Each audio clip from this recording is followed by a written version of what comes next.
예, 오늘 우리 저 민주화 정신 계승 국민연대에서 주관한 이 국가폭력 치유될 수 없는 상처라는 타이틀하에 전개됐던 일곱 번째 마지막 시간입니다. 그래서 오늘은 말 그대로 에필로그 총 정리하는 그런 시간입니다. 그래서 오늘은 제가 저를 소개를 먼저 잠깐 하도록 하겠습니다. 예, 여러분 반갑습니다. 저는 우리 계승연대, 줄여서 계승연대라고 하는 이 단체의 이사로다가 지금 참여하고 있고요.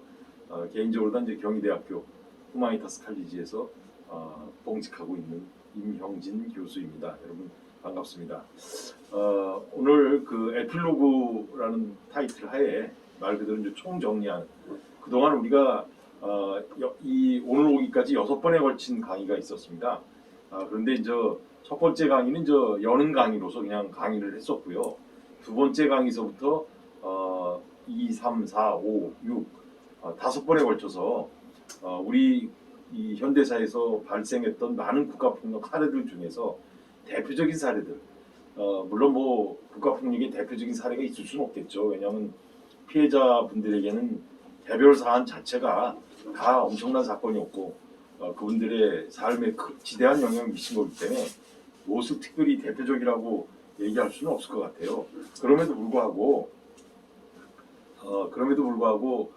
우리가 가급적 이렇게 그 피해를 당하신 분들, 그러니까 피해자라고 하시는 분들을 모셔가지고 증언을 좀 듣고 또 전문가분들을 모셔서 이 강의도 좀 짧게나마 강의도 좀 하고 이런 형식으로다가 추진을 했었습니다. 원래대로 하자면은 뭐 현장 답사도 좀 가서 현장에 가서도 이제 취재도 좀 하고 이럴 계획을 했었는데 그건 뭐 지금 여러 가지 상황으로 인해서 그것까지는 좀 너무 무리였던 것 같아요. 그래서 이제 부득이 주로 이제 우리 단체 사무실 내에서 강의와 그 진행이 됐습니다. 그래서 이제 오늘은 그분들에 대한 그 에필로그 말 그대로 총정리 차원에서 이 관련되셨던 분들이 이제 피해를 받으신 분들, 피해자분들께서 와주시면 다행인데 사실 뭐 그분들을 한 번 오시게 하는 것도 쉽지 않은데 또 오십사 하는 게 참 어렵더라고요. 그래서 이제 줌으로 다 좀 참석해 주시고 부탁드렸고 그리고 이 자리에는 그 당시 이제 진행을 맡으셨던 분들 위주로 이 자리에 지금 자리를 함께했습니다. 그래서 제 그 왼쪽으로다가 계신 우리 이덕우 이사장님을 비롯해서 우리 또 김준희 부이사장님 계시고 숨은 곳에서 지금 진행을 해주시고 계신 그 우리 윤야 국장님까지 해서 이런 분들이 있었기 때문에 가능했던 사업이라고 생각을 합니다. 여하튼 오늘 그 마지막 시간으로서 총 정리를 한번 해보도록 하겠습니다. 말씀드린 대로 이 5번에 걸친 이 강좌 중에서 몇몇 사안들 어떻게 보면 크게 굵직굵직한 우리 한국 현대사에 발생했던 많은 그 국가폭력의 사례들을 그걸 중심으로 다 진행을 했었는데 뭐 시간도 그렇고 그러니까요. 뭐 많은 우리가 짧은 2시간 동안에 이것을 진행을 해야 되기 때문에 짧은 2시간 동안에 이것을 이제 마무리를 해야 돼요. 그래서 이제 많은 시간을 할애할 수는 없고 그러더라도 각 사안별로다가 우리가 이제 그동안 그 언급했던 사안을 순서대로다가 한번 되짚어 보면서 그러면서 진행을 하도록 하겠습니다. 먼저 우리 사회 역시 가장 크게 충격적으로 와닿던 국가폭력, 지금도 뭐 여전히 진행형인 그런 국가폭력 피해 사례가 있다면 아마 인혁당 1975년 4월 9일이죠. 그날 사법사상 치욕의 날이라고 했던 그 인혁당 사건을 뺄 수가 없죠. 그래서 이제 우리도 인혁당 사건을 가장 먼저 이제 꼽았습니다. 그래서 우리 화면을 잠시 인혁당 피해자들 파워포인트 좀 올려줄 수 있으면 예. 화면 공유를 좀 해주시면 거기 이제 8분이 그 당시 그 희생 당하셨는데 그 8분 희생 당하신 분들의 그 사실 뭐 지금은 다 생존해 계시지 않기 때문에 부득이 이제 우리가 그분들을 모실 수는 없었고 그러나 이제 그 8분 말고도 또 많은 분들이 또 그 당시 그 인혁당과 관련돼 갖고 인혁당에 연루된 거지. 조작된 사건 아닙니까? 그게 조작된 간첩 사건인데 거기에 연루돼서 이제 피해를 많이 보셨죠. 그래서 이제 그분들이 지금도 이제 생존해 계신 분들도 계시고 그러나 이제 제가 지금 여기 화면에 올려놓은 8분은 그 당시 이제 돌아가신 분들 그 4월 4월 9일 날 대법원에서 확정 판결을 내리고 바로 진짜 18시간 만에 처형을 집행했으니까 잉크가 채 마르기도 전에 집행했다라는 대표적인 국가폭력 피해 사례라고 볼 수 있습니다. 여러분 여러분 굳이 이름을 안 거론하더라도 우리 생생하게 우리 한국 민주주의를 위해서 헌신하셨던 분들이죠. 우리가 꼭 잊지 말으셔야 될 분들이라고 생각을 합니다. 근데 이분들의 피해가 지금도 계속되고 있는 것은 여러분 아시다시피 이분들이 2007년에 국가로부터 무죄 판결을 받았지 않습니까? 다시 재심 청구가 받아들여져 갖고 그래서 2007년에 무죄 판결을 38년 만인가 이때 무죄 판결을 받으셔서 국가로부터 일정 정도 배상금을 지금 받았는데 안타깝게도 또 계산을 잘못했다고 그래갖고 또 돌려내라고 그런 참 어처구니 없는 상황이 처해졌었죠. 그러다 보니까 아시다시피 국가 배상금이라는 거는 이자가 또 20%랍니다. 그래서 급기야는 배보다 배꼽이 더 커지는 이런 정도까지 상황이 처해진 것이 오늘 인혁당 사건의 관련자들이 피해를 이중 피해라고 그럴까요? 아니면 심지어 그분들 표현에 의하면 2번 죽인다라고까지 할 정도로다가 엄청난 피해를 주고 있는 사건이 바로 인혁당 사건입니다.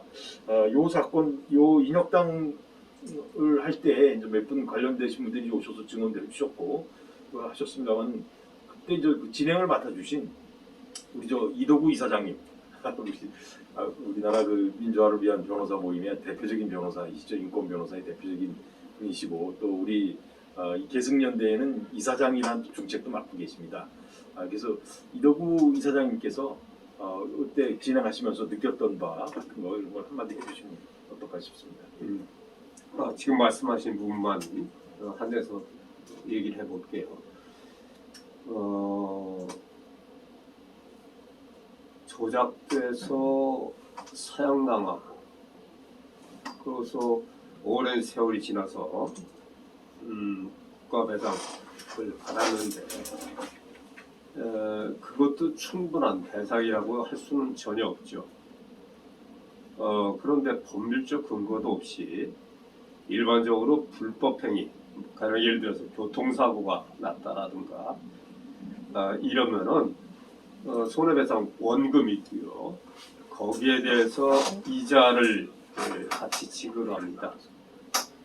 그래서 인혁당 사건으로 조작돼서 목숨을 잃었던 분들, 이분들 사형 집행된 날 이때로부터 불법행위가 있었기 때문에 그때로부터 이자가 계산이 되는 거거든요. 그렇게 해서 고등법원까지 다 그것을 다 인정을 했습니다. 그런데 대법원에서 갑자기 어떤 법률적 근거 전혀 없이 이자를 기산이라고 합니다.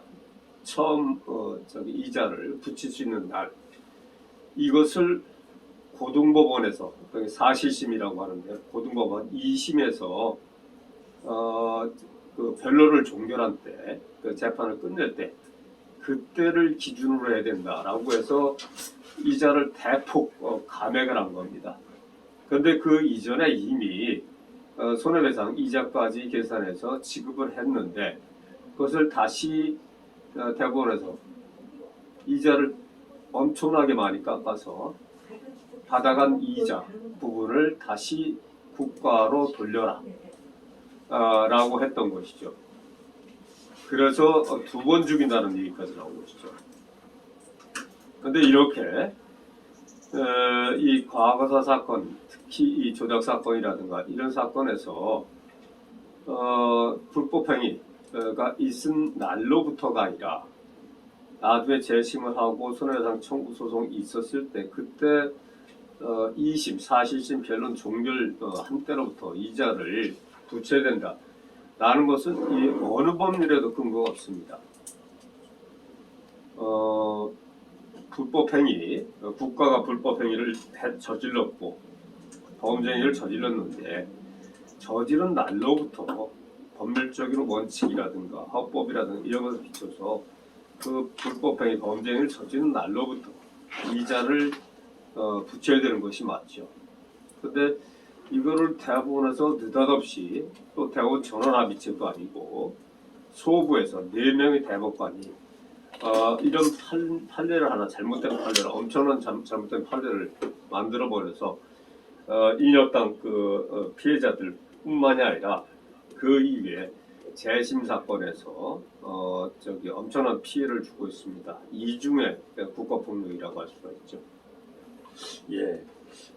참 진짜 문제는 이런 그 이중 피해가 뭐 지금 이사장님도 말씀하셨듯이 피해자들을 두 번 죽이는 이런 그 지경까지 처해졌는데 이게 오늘 문재인 정부는 누가 뭐라 그러든지 민주화된 정부라고 믿고 있는데 아직도 해결이 안 되고 있어요. 이게 참 기가 막힌 것 같아요.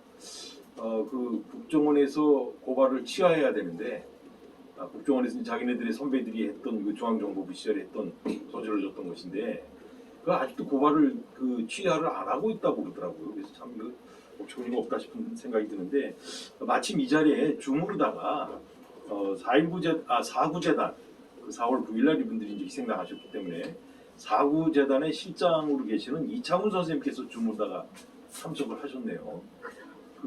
어떻게 이창훈 선생님 한 말씀 해줄 수 있으실까요? 줌으로다래도? 정말 안타까운 상황인데요. 한 예를 들어보면,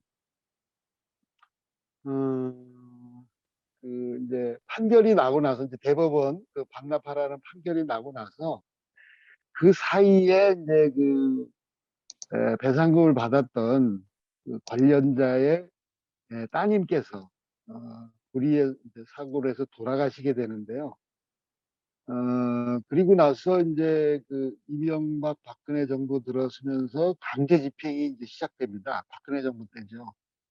그때 이제 그 따님의 자녀들이 이제 성장해서 대학을 들어갔는데, 대학에서 장학금을 받았나 봅니다. 근데 그 장학금이 에, 뭐 많지는 않았겠지만 30만 원만 남겨놓고 싹 통장에서 빠져나간 거죠. 그러니까 이제 뭐 이런저런 혼란스러운 상황에서 그 어머니가 이제 돌아가시고 유산 상속을 받는 그런 게 이제 진행이 됐고, 그 유산 상속자로서 어머니의 그런 반환금을 대신 갚아야 되는 이런 상황이 발생을 했습니다. 그래서 그때서야 이제 그 자녀분도 그런 사실을 알고 이제 황당해 했던 기억이 있는 그런 일들이 있었는데요. 그러니까 이제 뭐 우리 선생님들은 이런 문제에 대해서 제2차 두 번째 사법살인이라고 할 정도로 분노하고 계시고요. 그리고 현 정부 들어서서도 법적인 근거가 없다 이러면서 그 말도 안 되는, 그리고 불법적이고 반헌법적인 정권에서 다시 재현됐던 국가 폭력에 대해서 이 현 정부에서도 해결하지 못하고 있다는 것이 너무나도 안타까운 상황입니다. 뭐 지난번 국정위원장으로 나왔던 그 박지원 원장도 인사청문회에서 해결해 보겠다고 이야기를 했었는데 뭐 아직도 해결이 안 되는 거고요. 뭐 지금 현재로서는 뭐 새로운 법률을 만들어야지만 특별법을 만들어야지만 그게 가능하다고 해서 현재 뭐 방법을 찾고 있는데 아직 묘수가 없고 지난 촛불 항쟁 때 참여했던 그 수많은 유족들, 이 현 정부를 믿었던 그 분노 유족들의 분노는 아직도 가시지 않고, 그런 상황에서 지난번에 9월 달에 대구에 계신 강찬덕 선생님이 돌아가시게 되는데요. 그날 그 장례식장에서 한 시인이 나와서 선생님이 드디어 신용불량자에서 벗어나시게 됐다, 그런 얘기를 했을 때 그 안타까움을 이루 말할 수 없었습니다. 하여튼 글쎄요, 뭐 제 어린 시절에 정말 혁명을 해야지만 이 사건이 생각했던 그 혁명을 해야지만 이 사건이 풀리는 건지 모르겠습니다만 너무나도 안타까운 상황입니다. 네, 뭐 이상입니다. 예. 아유, 고맙습니다. 예, 아유. 이창훈 선생님 정말 생생하게 말씀을 해주시니까 또 우리 지난번에 돌아가신 대구에서 돌아가신 갑자기 강창덕 선생님. 강창덕 선생님. 예. 그 장례식장에서 이제서 신용불량자가 해소되셨다고 하셨다는 얘기 참 가슴이 먹먹해지네요. 예. 도대체 이분들이 돌아가셔야 그게 해소되는 상황이라면은 이건 정말 이런 국가폭력이 어디 있겠습니까? 그래서 정말 아직도 치유되지 않는 상처다라는 얘기가 나오는 것 같습니다. 예, 우리 뭐 인혁당 얘기만 하자면 한도 없겠습니다만은 다음 또 넘어가야 되기 때문에 바로 이어서 그러면 우리 인혁당 관련된 이런 그 조작 사건이 여전히 지금도 계속되고 있다는 것을 상징적으로 보여준 것이 바로 유우성 씨 간첩 조작 사건이죠. 유우성 씨 꼭 화면을 공으로 좀 네. 해주시겠습니까? 예, 그 유우성 씨 간첩 조작 사건은 뭐 말할 필요도 없이 이것도 역시 그 이 당시 국정원이 조작해낸 그런 대표적인 그 간첩 조작 사건입니다. 요거 관련돼서 뭐 영화도 나오고 막 그랬었는데 자백이라는 영화도 나오고 그랬었는데 요것도 역시 우리 저 이도구 이사장님께서 많은 관여를 하셨던 사건인 걸로 알고 있어요. 그래서 이도구 이사장님이 요 유우성 간첩 조작 사건에 대해서 그날 진행도 하시고 그러면서 느꼈던 거라든가 뭐 감정 같은 거 있으시면 한 말씀 해주시죠. 제가 이 사건 직접 변론하지 않았기 때문에 지금 후배들한테 들었던 이야기고 진행상을 좀 지켜봤습니다. 그날 유우성 씨가 와서 얘기한 것들도 있지만 다 사건 내용은 아실 테지만 여동생을 심하게 사실은 고문을 한 것이나 마찬가지죠. 그렇게 해서 간첩이라는 진술을 받아내고 그 다음에 심지어는 그 국정원에서 중국의 국가문서 이런 것까지도 위조를 해서 증거로 제출했던 사건입니다. 그것이 다행히 재판 과정에서 국정원이 중국의 국가 공문서를 조작했다는 것 이런 것이 밝혀져서 결정적으로 무죄 판결이 나왔지요. 고생을 했던 우리 저기 화면에 나오는 가운데 나오는 유성 씨 옆에 서 있는 천낙궁 변호사님이라든가 또 여러 저기 장경 변호사라든가 이런 분들이 고생을 굉장히 했는데 그 단순히 그 탈북자라는 것 때문에 걸핏하면은 간첩으로 조작될 위험 이런 것에 놓여 있다는 것을 상징적으로 보여주는 사건입니다. 그래서 이런 사건을 보면서 국가보안법이라는 것이 근본적으로 없어지지 않는 한 그리고 단순히 국정원에서 수사권이라든가 이런 것을 박탈한다고 이렇게 해결될 문제는 아니고 국가보안법 자체 이것을 없애는 것만이 이렇게 조작의 유혹이라든가 또 정치적으로 사실은 고비고비마다 필요할 때마다 이런 간첩 조작 사건들이 터져왔던 것은 역사적으로 여실히 알 수가 있습니다. 그래서 국가보안법을 빨리 폐지해야 되는데 저기 이 정부 들어서도 못하고 있고 언제 할 수 있을지 가마득하다는 생각이 드는데 그래도 언젠가는 꼭 폐지해야 될 것이라고 생각합니다. 예, 참 그 유우성 씨 사건을 보면 참 기가 막히죠. 그 뭐 이사장님께서 말씀하셨듯이 뭐 탈북자라는 이유 하나로다가 언제든지 그런 위험에 노출돼 있는 것. 그것은 이따가 또 다시 얘기하겠습니다만 결론에 다시 얘기하겠습니다. 국가보안법이라는 참 시대착오적인 법이 아직도 우리 곁에 있다 보니까 이런 일들이 발생하고 있는 거거든요. 그 화면 조금만 밑으로 내려주시면 그 저 유호성 씨 그 동생 그 유가려 씨, 유가려 씨가 이제 피해를 많이 봤죠. 오빠 때문에 뭐 직접 고문은 아니더라도 뭐 거의 잠 안 재우고 뭐 이러면 고문이나 마찬가지죠. 흰 벽에 둘러싸여 있는 방에다 6개월인가 뭐 그 방치해놓고 그러면 그건 고문 이상이죠. 그러니까 뭐 그래서 이런 지금도 사람들 만나는 걸 굉장히 두려워하신대요. 그러겠죠. 정신적인 그 트라우마가 정말 네. 여전히 남아 있는 게 그러니까 그래서- 유우성 씨도 피해자지만 그 관련 이게 가족들까지도 특히 저 동생 같은 경우는 뭐 오빠 못지않은 오빠보다 더 심한 그 트라우마를 지금 겪고 있는 거죠.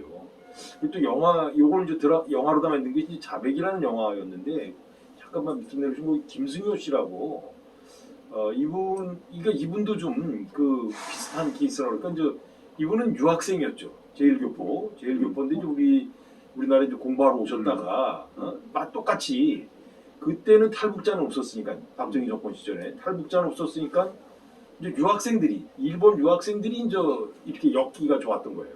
그래서 김승효 씨 같은 분도 우리나라에 이제 유학을 왔다가 그냥 엮여져가고선 간첩죄로 몰려서 사형 선고까지 받았나 이랬다가 이제 이 풀려나긴 했습니다만 그 후유증으로다가 뭐 고문도 당하고 그러셨으니까 후유증으로다가 결국 이제 일부러 다 돌아가셔서 그 재심 청구를 하셨는데 안타깝게도 올해 초인가요?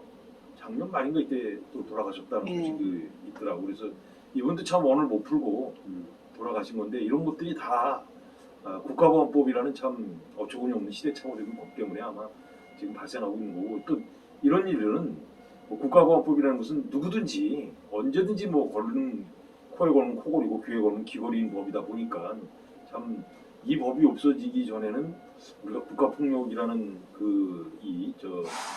뭐라 그럴까 이런 테두리로부터 벗어나기가 쉽지 않다라는 생각을 안 할 수가 없을 것 같습니다.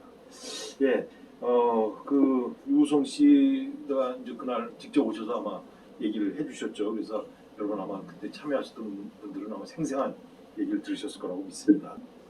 자, 우리 다음은요. 이제 용산 참사하고 이제 철거민 관련된 파트가 이제 이어서 있었는데 순서를 조금 바꿔가지고 우리 또 급하게 또 다른 일정이 있으신 분들이 계셔갖고요. 순서를 조금 바꿔서 노동 문제보다 먼저 좀 진행을 해야 될 것 같아요. 그래서 동일방직 그리고 이제 기륭전자 파트가 또 우리 요 파트가 그 5차 강의에서 있었습니다. 5차 강의에서 그래서 요 파트에 관련되신 분들이 조금 먼저 또 다른 일들도 계시고 그러셔서 순서를 좀 바꿨으면 하는 그런 제의가 들어오셔갖고 동일방직 그리고 기름전자 얘기를 먼저 좀 해야 될 것 같습니다. 동일방직이야말로 뭐 여기 뭐 사진에도 있다시피 그 70년대 말에 유명한 뭐 여공들의 그 나체 시위다고 알려져 있는 그렇다고 해서 뭐 다 먹고 그런 건 아니고 그러나 저 때만 하더라도 70년대만 하더라도 여자 노동자들이 이렇게 겉옷을 벗는다는 것 자체가 얼마나 커다란 수치였겠어요.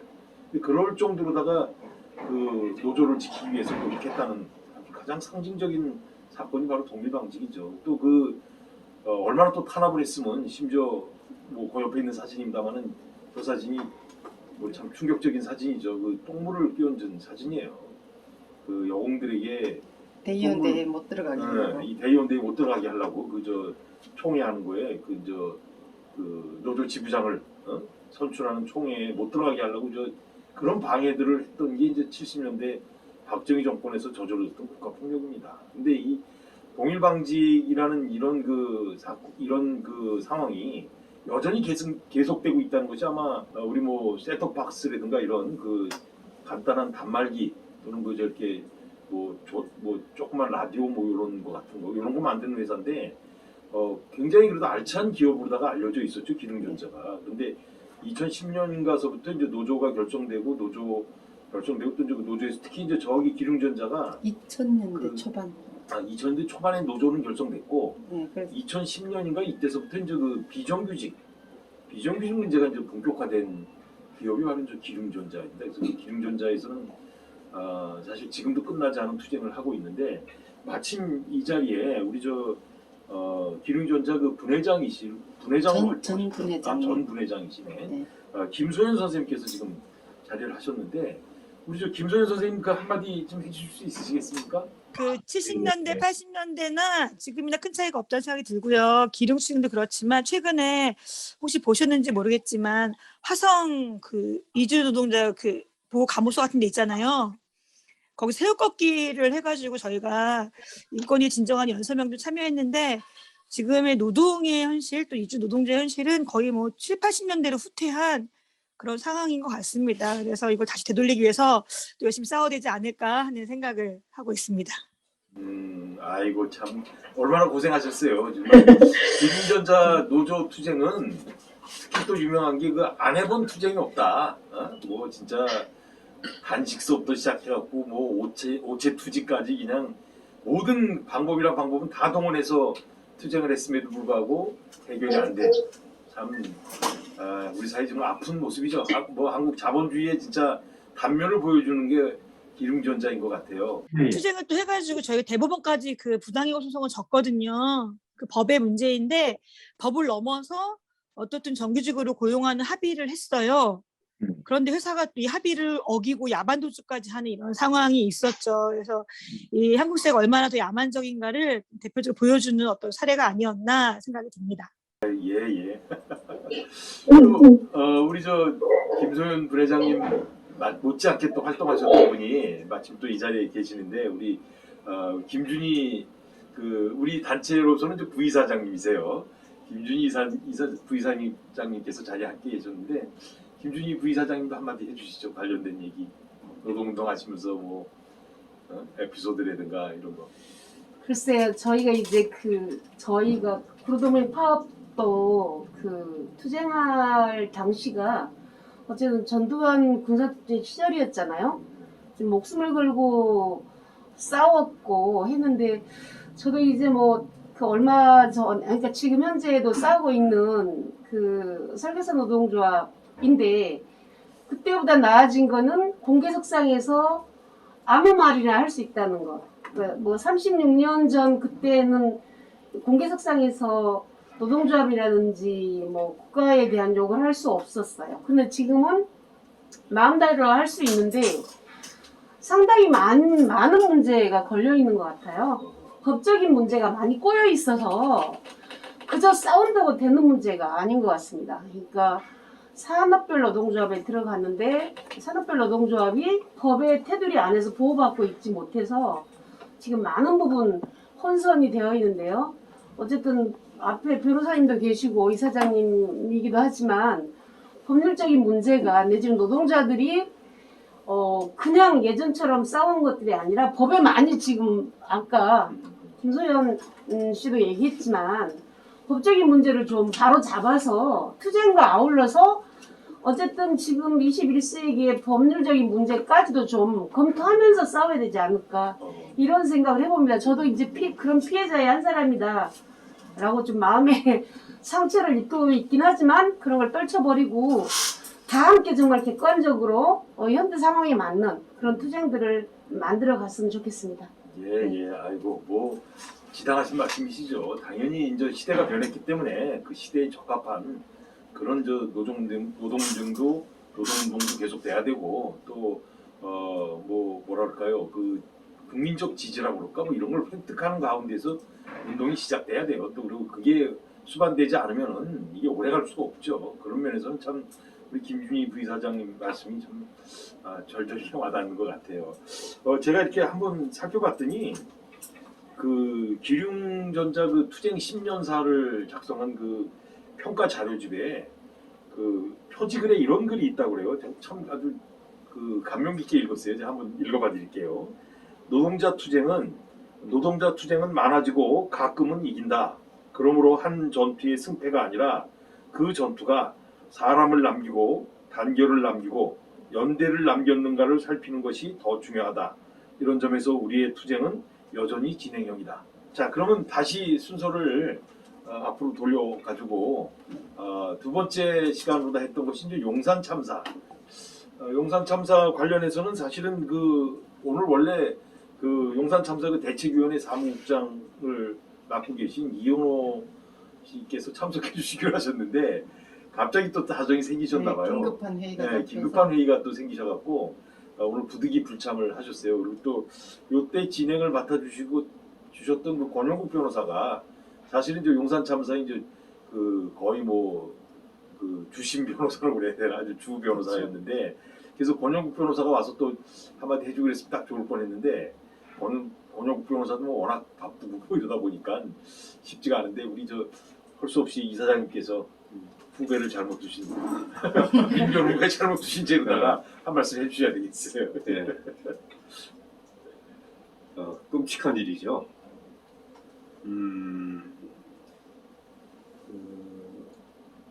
용산 참사라고들 얘기하는데 그때 현장에서 같이 투쟁을 했던 무전 신부님이 이미 천막치고 곧바로 들어가셨고 이강서 신부라든가 이런 젊은 신부님들 비롯해서 현장에서 거의 매일 빠지지 않고 싸웠는데 결국 왜 이런 일이 벌어졌는가라는 근본적인 문제.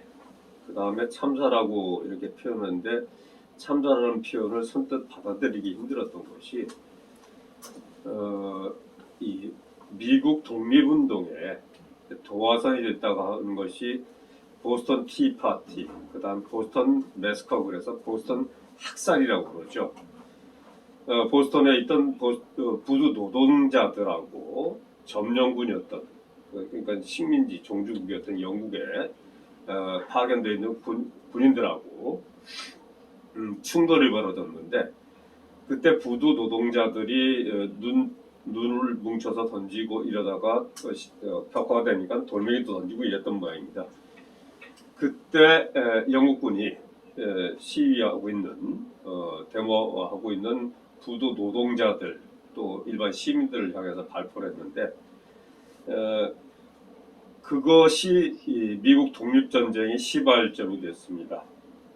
그것을 뭐라고 표현을 하고 있느냐면 보스턴 학살이라고 합니다. 근데 저는 그 용산 사건이 있기 전에는 보스턴 학살, 그래서 구체적으로 이렇게 들여다보질 못했는데 막연하게 학살이니 수십 명, 수백 명은 죽었겠지라고 생각을 했었는데 다시 한번 꼼꼼하게 살펴봤더니 그때 영국군이 발포를 해서 죽인 보스턴 부두 노동자들, 이런 사람들이 5명이었습니다. 용산에서도 철거민이 5분이었어요. 그 다음에 현장에 투입됐던 경찰관 1명. 참사라고 하는 것보다는 사실은 저는 개인적으로 용산 학살이라고 하는 것이 올바르다고 생각합니다.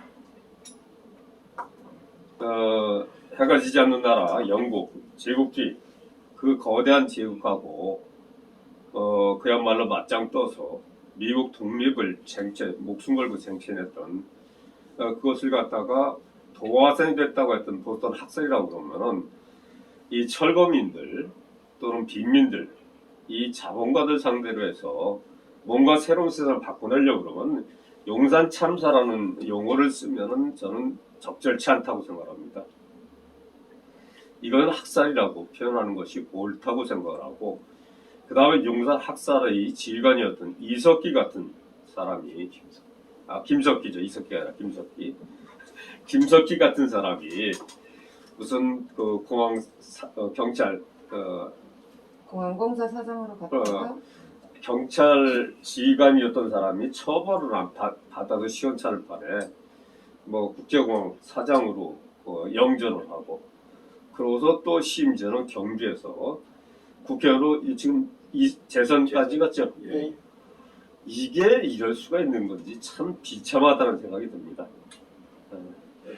이 정도로 얘기를 하죠. 그래서 그때 다행히 저 불타는 저 막로, 여기서 뛰어내렸던, 목숨을 걸고 뛰어내렸던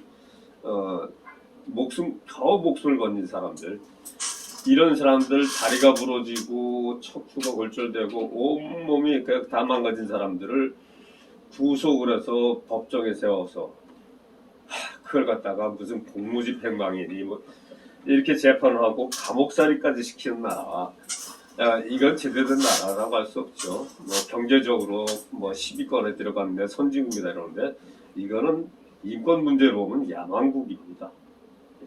예, 참 진짜, 뭐 용산, 뭐 지금 이사장님께서 학살이라고 얘기하신 표현이 이제 딱 들어맞습니다. 저는 사실 이제 저기를 이제 학살이 끝난 다음에 사실 저게 이제 오세훈 지금 서울시장, 전에 이제 그 당시 서울시장이었던 2009년 당시 서울시장이었던 오세훈 씨가 뭐 용산 프로젝트라는 차원에서 이제 대규모 거기다 뭐 마초류를 세운다는 등 뭐 300조 가까운 금액을 투자하는 데는 뭐 이런 말도 안 되는 그런 그 시작을 함으로써 저게 이제 시작된 건데, 저 이제 그 용산 학살이 끝나고 그럼 거기다 뭐 건물을 짓든가 이랬어야 되는데, 제가 학생이랑 몇 년 동안 가봤어요. 그때 그냥 주차장부터 쓰는 거예요. 주차장. 10년 동안. 네, 10년 동안 주차장이었어요. 그게 아니 주차장 만들려고 사람들 좀 학살했냐고.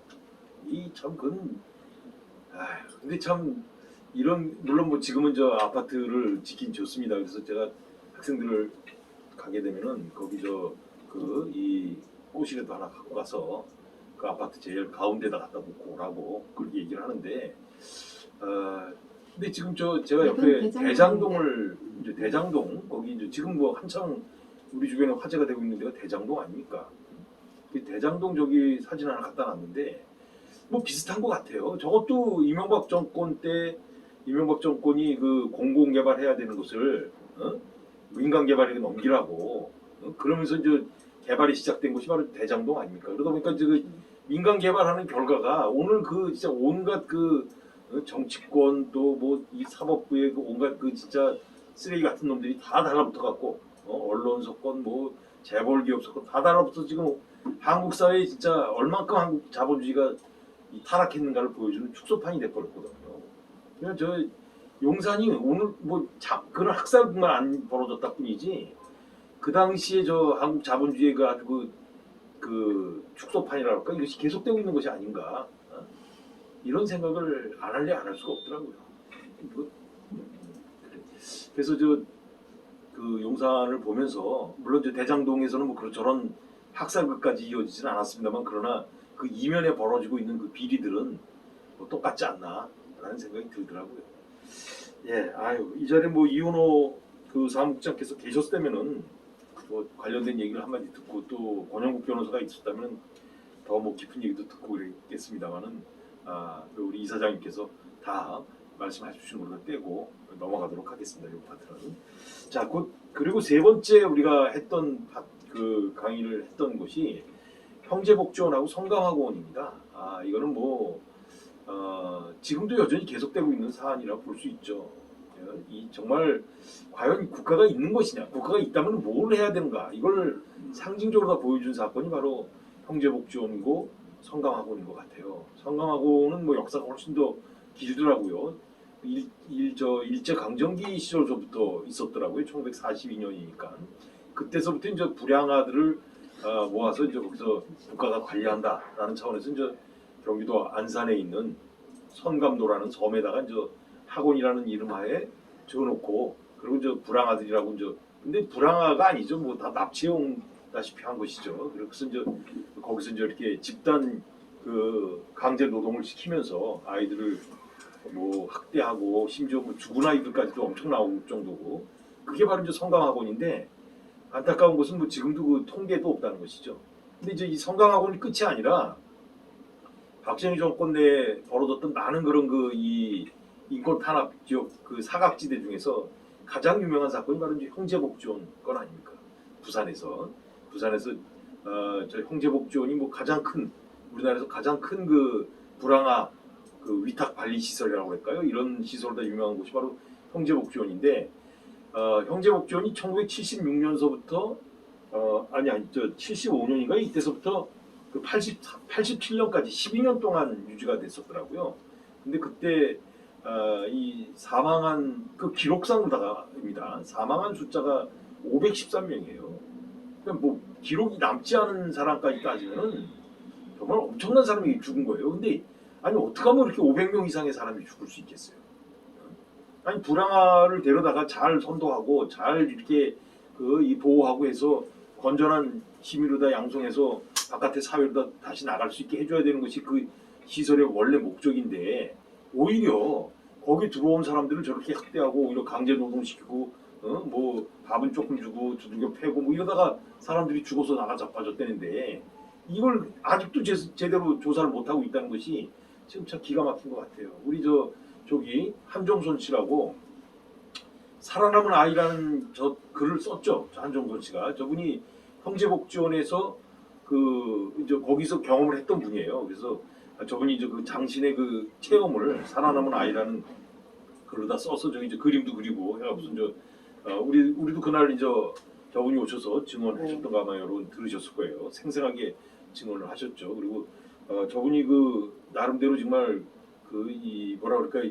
어떻게든 자신과 비슷한 환경에 처해 있던 사람들을 위해서 노력하려고 그분들을 위한 노력을 하기 위해서 그분들을 구제하고 또 그분들을 이 좀 이렇게 뭐 혜택이라도 좀 볼 수 있게 보상이라도 좀 받을 수 있게 노력을 꽤 하고 계시는데 글쎄 뭐 아직까지도 뭐 실제로 한종선님이 음. 그 재작년에 그 국회 앞에서 맞죠. 함께 그 노숙하고 그렇죠. 마지막에 그 국회가 끝나기 전에 그 고공농성 올라갔잖아요. 국회에. 그러면서 어찌 보면 그 지금 이제 2차 과거사위원회가 거기서 이제 이렇게 발족될 수 있었던 그런 중심 역할을 하셨던 것 같아요. 그래요. 지금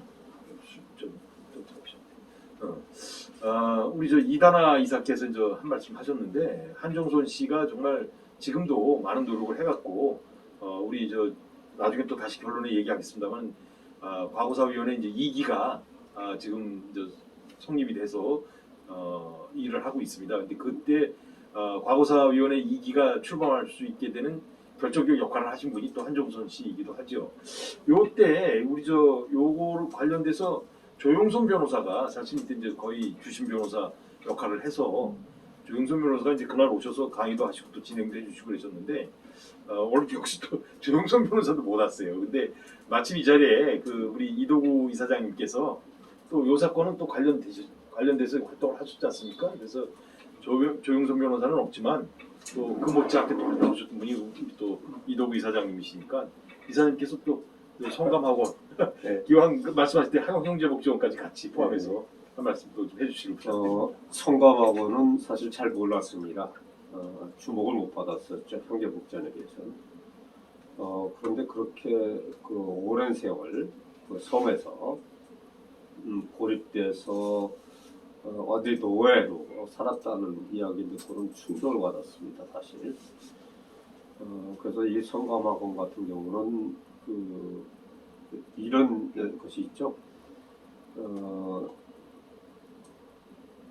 20세기 들어서 나치가 아주 대표적인 경우인데 우생학의 발전에 따라 갖고 같은 그러니까 아리안 민족 순혈주의 이러면서도 독일인 중에서도 그 아리안족 그만이 아니라 그 중에서도 우선 유전자를 가진 사람만 자손을 퍼뜨릴 수 있고 그 다음에 장애를 갖고 있다라든가 이런 사람들은 그 씨를 말려야 된다라고 해서 장애인들 있는 가족에다가는 국가에서 보살펴 줄 테니까는 국가에다 맡겨라라고 하고서는 학살을 했습니다. 그것이 T4 플랜이라고 해서 하는 것이 유명한 것이 있었는데 그런데 그런 거 장애인들도 문제고 소록도라든가 이런 것도 그렇고 그 일제시대 때서 또 장애인들도 그렇고요. 단정수를 한다라든가 뭐 이렇게 하고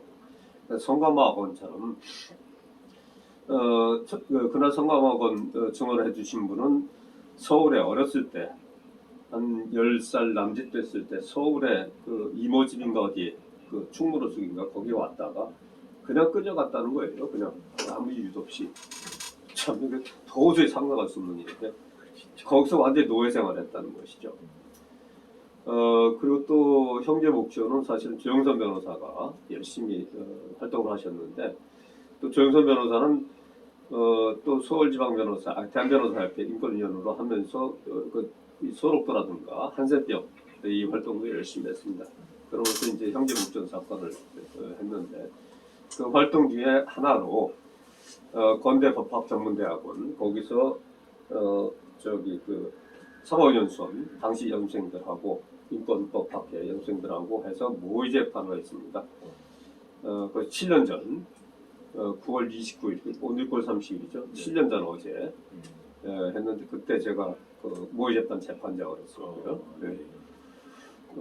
그래서 그때 그 국가에서 결국 형제복지원 이거 범죄행위를 저지르고 수많은 사람들 죽였던 그 대표라고 할 수 있는 사람을 뭐였죠?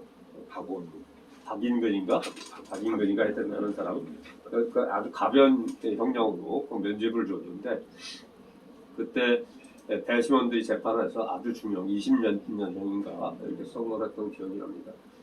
그런데 결국은 이거죠. 장애인들이라든가 또는 이렇게 못 살고 못 배운 사람들 이런 사람들을 강제로 격리시키고 그 다음에 수용을 하고 노예처럼 부려먹고 이런 것들 이것이 그야말로 나치 아우슈비츠라든가 이런 것이 대표적인 예인데 아우슈비츠 못지않게 유명한 수용소가 강제 수용소 국가인 유대 수용소가 다카우라는 데가 있는데 다카우 정문에는 독일어로 아르바이트 마크트 프라이라고 써놨습니다.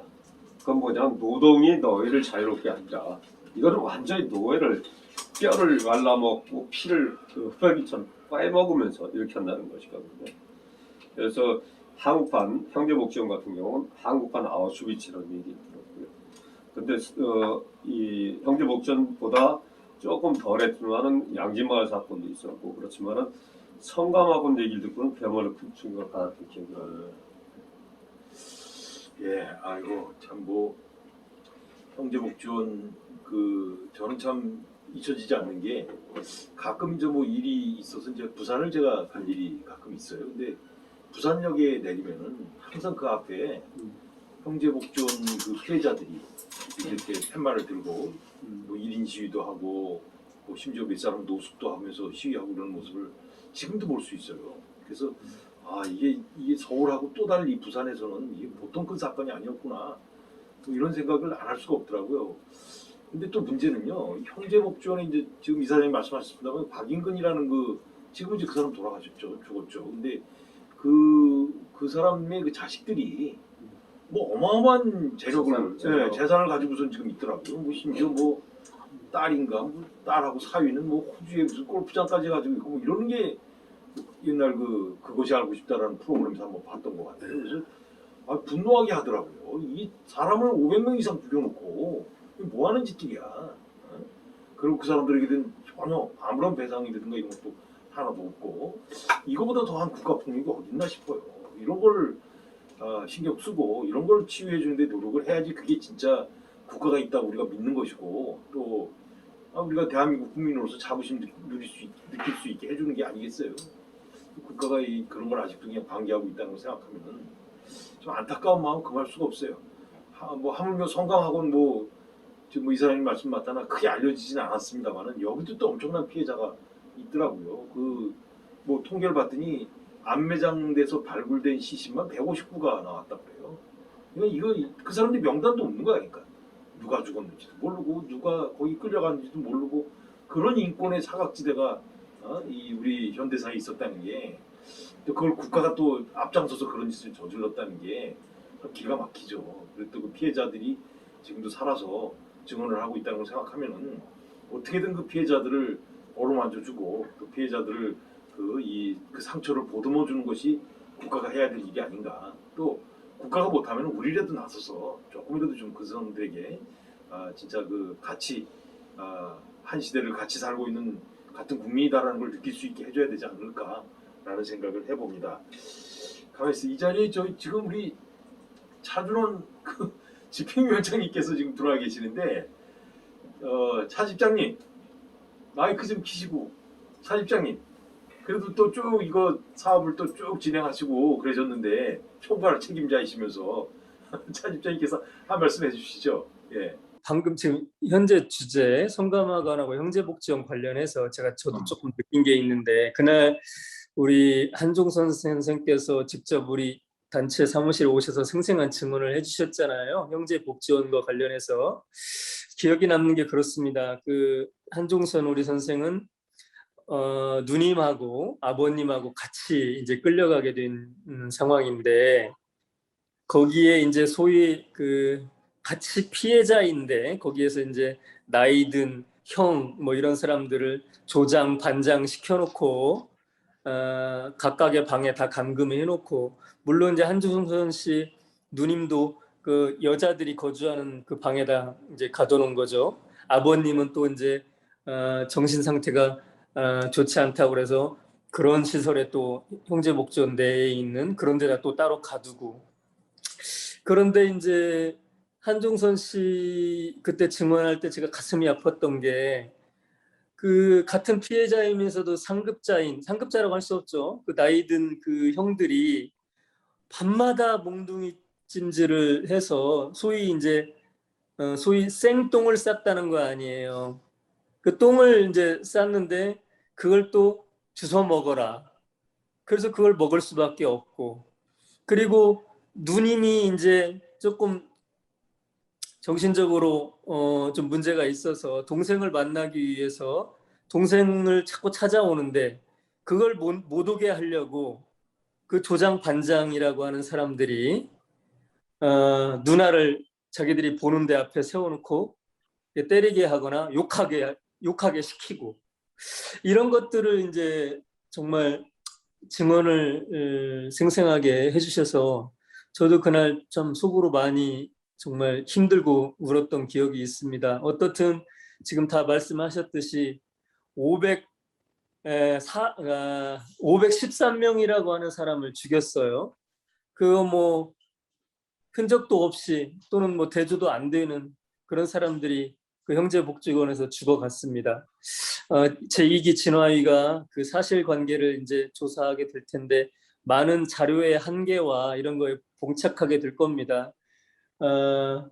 많은 분들이 좀 관심을 가지고 그런 억울함들이 다소나마 해소가 되어서 위안이 되었으면 하는 간절한 마음이 있습니다. 예, 마칩니다. 예, 고맙습니다. 예, 아이고, 우리 저 차준원 집행위원장님께서 이 사업 처음서부터 끝까지 쭉 옆에서 지켜보신 분이기 때문에 누구보다도 아마 생생하게 당시 상황이랄까 또 감정이랄까 이것이 아마 다른 어떤 분보다도 확실하실 것 같아요. 예, 아이고 뭐 이거 저 형제복지원 성감학원 생각할수록 마음이 짠해집니다. 이거 뭐 어린 아이들을 특히 상대로 다 이렇게 했다는 거에 대해서 더 기가 막히고, 뭐 어린아이들이 무슨 죄가 있다고, 이거보다 더한 국가폭력이 어딨나라는 생각을 안 할 수가 없습니다. 예, 그러면 이 뒤를 이어서 아까 네 번째 파트로 다 했던 저 노동 파트는 그 미리 했기 때문에 동일방직과 이 저 기중전자 얘기는 넘어가고, 그리고 마지막 여섯 번째 그 차례로 다 했던 6강 때 했던 우리 말하기도 참 가슴이 참 벌써 먹먹해지기 시작하는데 세월호 그리고 이제 문화계 블랙리스트 파트를 한번 또 다시 되살펴 보도록 하겠습니다. 세월호야말로 정말 뭐 말할 수도 없죠. 이거 뭐 어떻게 말로 표현하겠습니까? 근데 마침 또 이 자리에 우리 경빈이 엄마로다가 많이 알려지셨죠. 예, 그 전인숙 선생님께서 지금 자리에 함께 하고 계신데, 저 선생님 어떻게 한 말씀 해줄 수 있으시겠어요? 세월호에 대해서는 네. 지금 현재 진행 중인 사항들이 너무 많아서 적어도 좀 시간이 좀 된다 그러면 많이 찾아오셔서 많은 이야기를 좀 들어주셨으면 좋겠고요. 그리고 오늘 이렇게 함께 모인 자리에서 이런 이야기를 해주신다는 이야기를 들어서 참석을 해서 좀 많은 이야기를 좀 듣고 싶었거든요. 제가 좀 모르는 이야기들도 좀 많고, 그리고 진짜 들을 때마다 지금 한 말씀 한 말씀들이 정말 너무 충격적인 일들이 너무 많았고, 그리고 세월호 이전에도 참 아프고 힘든 이런 일들이 굉장히 많았었잖아요. 근데 아직도 해결되지 않고 있는 이런 상황들이 너무 좀 세월호 말고도 참 많이 아픈 것 같아요. 근데 이제 적어도 지금 모르겠어요. 듣다 보니까 제가 느끼는 점은 최종적으로 이 법적인 문제가 굉장히 많이 걸리는 것 같은데, 현재 지금 세월호조차도 법원에서 지금 판결하고 있는 내용들이 굉장히 많아요. 근데 그렇게 하고 있는 상황에서 저희가 뭐 해경 문제도 걸려 있고, 그리고 뭐 특조위 방해 재판도 걸려 있고, 지금 현재 법원을 계속해서 다니고 있는데, 법원에서조차도 지금 현재 피해자들이 늘 방청하고 있는 상황에서도 피해자들을 위한 재판을 하고 있는 것 같지 않은 이런 판결을 많이 내리고 있고, 그리고 버젓이 그 피해자들이 보고 있는 상황에서 증언을 하러 오는 사람들이 정말 그 공무원들 체계에서 보란 듯이 본인들이 만나서 서로 인사하고 악수하고 잘 부탁한다고 그러고 그리고 법정에 들어가선 전혀 우리는 모르는 사이다 이런 이야기를 하고 있고 그런 걸 정말 비일비재하게 지금 거의 뭐 7년을 넘게 이렇게 봐오다 보니까 그리고 세월호 참사를 겪고 나서 저희가 이런 피해 상황에 대해서 많이 알고 느끼고 그리고 약간 조금 공감 형성이 된다고 해야 될까요? 그게 정말 안 될 줄 알았는데 이렇게 다니면서 지금 이야기들을 많이 듣다 보니까 왜 거기에 공감이 되고 그래야 되는지를 잘 모르겠어요. 그리고 아직까지도 이걸 진상규명을 안 해주는 이런 상황 속에서 아까 과거사위원회가 2기가 출범이 돼서 다시 시작을 해야 되고 세월호조차도 지금 계속해서 이제 시작이다라는 구호를 외치면서까지도 지금 싸우고 있거든요. 그러니까 아무것도 되지 않은 상황에서 지금 싸워야 되는 이 문제들이 굉장히 많다라는 이게 그냥 답답한 그 심정 혹시 아실까요? 너무 답답하고 예. 그냥 듣는 이야기들이 전부 다 그냥 아픔으로 이렇게 그 공감되는 이 상황이 좀 많이 힘든 것 같아요. 예. 아유, 참 고맙습니다. 이렇게 힘내주신 거 옆에 계시는 것만 해도 너무 고마운 것 같아요. 하여간 힘내시고요. 네. 이 자리에 마침요, 그 우리 4.16 연대의 위원으로 활동하고 계신 이다나 우리 계승연대 이사께서 자리에 함께하고 있어요. 그래서 네. 이다나 이사가 또 관련된 얘기를 요번에 지금 기업 공간 문제도 좀 얘기해봐 주시고. 기업 공간은 경빈 엄마가 이야기를 하시는 게 더 맞을 것 같고요. 저야 그냥 정말 어쩌다 보니 그 아이들이 그렇게 죽고 4.16 참사가 이제 이렇게 생기면서 뭐라도 저도 자식 키우는 엄마로서 뭐라도 같이 해결해 나갈 수 있는 게 있으면 좋겠다 해서 그래서 광장에서 광화문 광장에서 노숙을 하거나 단식을 할 때 그 잠깐이긴 하지만 같이 하고 저는 이제 실제로 그 세월호 가족들하고 인연을 맺은 게 처음에 이제 광화문에 그 천막을 쳤잖아요. 천막 칠 때 저는 이제 제가 갖고 있는 종교, 이제 그 종교인과 하나의 엄마로서 딱 그 마음으로 갔거든요. 그때도 제가 그때 계승연대 직장이었는데 계승연대랑은 상관없이 어떤 이게 민주화 운동이고 이런 거 다 치우고 그냥 이 사회를 살아가는 한 인간으로서 이 사회에서 아이를 키운 엄마로서 그리고 종교 생활을 하는 한 사람으로서 정말 이렇게 있어서는 안 되겠다라는 딱 그 절박한 마음으로 갔어요. 그래서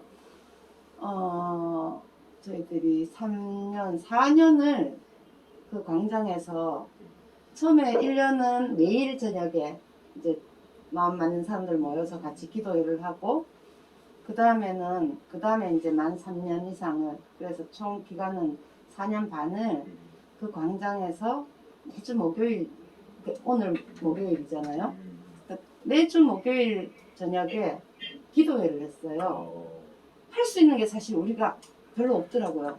그래서 이제 기도회 하고 그러다가 이제 그 와중에 세월호 엄마들이 세월호 가족들이 엄마들뿐 아니라 이제 세월호 가족들이 박근혜 대통령 답변을 듣고 싶다. 그래서 청와대 가다가 청운동 동사무소 앞에서 막혀서 그 자리에 주저앉으면 또 거기 엄마들 아무것도 먹지도 못하고 있으니까 죽이라도 끓여서 가고 이러면서 이제 엄마들하고 인연이 되고 그러다 보니까 안산 사실 아까 기룡 얘기할 때 안 해본 투쟁이 없다 그랬는데요. 세월호도 그런 것 같아요. 정말 이 유가족들이 안 해본 거 없이 온갖 걸 다 해본 것 같아요. 단식도 하고 삭발도 몇 번이나 하고 안산에서 걸어오고 풍목에서 걸어오고 뭐 피켓팅이며 집회며 근데 이런 걸 어떻게든 막으려고만 하지 이 정권에서 들어주질 않잖아요. 그러니까 이제 그 속에서 가족들하고 그냥 저는 제 아이가 운이 좋아서 그냥 잘 살고 있으니 그거 고맙게 생각하고 그 빚으로 또 이 가족들하고 같이 한다는 마음으로 사실 이제 쭉 그렇게 같이 오다 보니까 이제 몇 년 전에 4.16 연대가 생겼잖아요. 연대가 생기면서 저보고 또 운영위원을 하라 그래서 뭐 할 줄 아는 것도 없고 별로 정말 또 제가 그렇게 막 열심히 하지도 못하는데 예, 운영위원을 하고 있어요. 하고 있는데 일단 4.16 연대에서는 어쨌든 이 국가의 책임을 밝혀내고 뭐 이런 것들 중요하니까 그런 것들에 이제 초점을 맞춰서 그 지금 전국적인 지금 코로나 때문에 사람들이 많이 모여서 집회는 못 하잖아요. 그래서 이제 전국에 동시다발로 이제 동시다발 집회를 이제 기획하고 있고 10월 16일 날 이제 그렇게 할 거고요. 저는 경빈 엄마가 지금 안산의 기업교실에 그 지킴이로 또 활동을 하시거든요. 그래서 기업교실 이야기를 조금 더 해주셨으면 좋겠어요. 그래요. 예. 네, 올해 4월 12일 날 개관을 해서 현재 그 기업교실 뭐라 그러죠? 개원을 해서 지금 진행 중에 있는데요. 아, 예. 오시게 되면 기업저장소 사이트를 이용하셔도 되고 민주시민교육원 사이트를 이용하셔도 되고요. 그리고 개별적으로 전화를 해주셔서 신청을 해주셔도 돼요. 그렇게 하셔가지고 코로나라 많이 갈 수가 없을 거 아니에요 지금. 네, 그래서 조를 짜서 오시면 될 것 같고요. 그래서 오전 9시부터 오후 6시까지 신청해서 오시면 될 것 같아요. 그리고 이제 기업교실이라는 곳도 솔직히 지금 저희가 싸우면서 국가에서 당연히 해줘야 될 일임에도 불구하고 해주겠다 약속을 하고 계속해서 이제 거의 뭐 그냥 그것도 그냥 가족들이 이거 또 속았다 할 정도로 그렇게 기간을 계속 미뤄가면서 현재 지금 싸워서 이뤄낸 결과물이기도 한데요. 그냥 가족들만 싸워서 될 일은 아니었고요. 시민분들, 국민분들 모두 함께 싸우셔서 그나마 이제 가족들과 함께 싸우는 이런 상황이었기 때문에 그래도 다른 곳보다 좀 더 빨리 찾아올 수 있는 아이들을 볼 수 있는 이런 공간을 만들었다고 생각이 돼요. 아이고 고생 많이 하셨습니다. 제가 저 학생들 데리고 한번 가고 또 학생들에게도 개별적으로다가 많이 못 가니까 사전에 예약해서 갔다 올 수 있도록 제가 좀 조치를 하도록 하겠습니다. 감사합니다. 네, 별 말씀을요. 힘내세요. 건강하시고요. 네네. 예. 자, 우리 또 그 세월호 못지않게 그 박근혜 정부 한 말씀 더 하세요. 박근혜 정부 하에서 저질러졌던 많은 이 국가폭력 사례 중에서 뭐 크게 대중적으로 이렇게 알려지거나 그러진 않았지만 그러나 또 우리들의 이 사상이라 그럴까 마음이라 그럴까 이것을 억누르는 이른바 사상을 통제한다는 차원에서 박근혜 정부에서 그 문학의 블랙리스트라는 걸 작성을 했어요. 유명한 김기춘 비서실장하고 당시 조윤선 문화부 장관하고 합작을 해갖고선 문학의 블랙리스트를 작성을 해갖고 문화인들 중에서 조금 올바른 소리 하는 사람들 조금 더 박근혜 정부의 비판적인 얘기를 했던 사람들이라든가 그런 또 성향을 가졌다고 자기들이 이렇게 판단하고 있는 그런 사람들의 활동 공간을 아주 위축하는 이를테면 지원비도 안 주고 또 그러고서 TV 같은 데도 못 나오게 하고 작품을 써도 공개도 못하게 하고 이런 참 어처구니 없는 짓을 했던 게 또 문학의 블랙리스트예요. 그래서 요 얘기도 또 좀 한번 짚고 넘어가야 될 것 같아요. 마침 이 자리에 우리 유승호 선생님. 유승환 선생님. 유승환 선생님이 계시는구나. 예, 유승환 선생님 한 말씀 해줄 수 있으시겠어요? 예, 그냥 들어왔다가 아이, 예, 잘하셨습니다. 경빈이 어머니 예. 얘기하시는 거 듣고 또 예. 여러 선생님들 말씀하시는 거 들으니까 어. 저도 뭐 좀 보탬이 될까 해서요. 아이고, 저희- 그렇게 못해. 제가 지금 당한 상황은 좀 간단하게 말씀드리면 저는 이제 2014년도에 그 세월호 참사 이후에 금요일엔 돌아오렴이라는 그 유족들의 르포집에 그림을 그렸었어요. 그게 인연이 돼서 이제 여러 유족분들 만나고 또 취재 다니고 이렇게 이야기를 따라가다가 끈이라는 만화를 그렸거든요. 아, 그 끈이라는 만화로 이제 그 이듬해에 그 콘텐츠 진흥원에서 그 제작 지원 사업에 그 이제 지원을 했는데 뭐 당연히 이제 될 거라고 생각을 했었어요. 그 준비도 되게 열심히 했었고, 예, 나름 그때는 이제 예, 여러 상황이 괜찮았었는데 이제 탈락을 했더라고요. 그래서 저는 이제 유족들 굉장히 좀 죄송스럽고 일단 되게 작가가 그런 데서 좀 탈락을 하면 좀 부끄럽고 이렇게 예, 좀 작업을 좀 이렇게 위축시키는 마음이 생겨요. 그래서 그 작업을 좀 접었었는데 한 3년, 4년 후에 제가 이렇게 탈락한 게 이렇게 세월호라는 소재를 다뤘기 때문에 탈락했다는 이야기를 들은 거예요. 그래서 1차 그 작품 심사에서는 3등을 했는데 2차 서류 심사에서 그 콘텐츠진흥원에서 그 이제 알 수 없는 이야기로 이제 왜 하필 이 시기에 세월호라는 소재로 만화를 했느냐라고 하면서 그 당시에 1차 심사에서 3등, 2차 심사에서 77등을 해서 그 50위권 바깥으로 밀려나면서 이제 떨어졌다 그러더라고요. 그래서 그게 이제 그 당시에 그 유명했던 김기춘 조윤선 그 블랙리스트 사건이었었고요.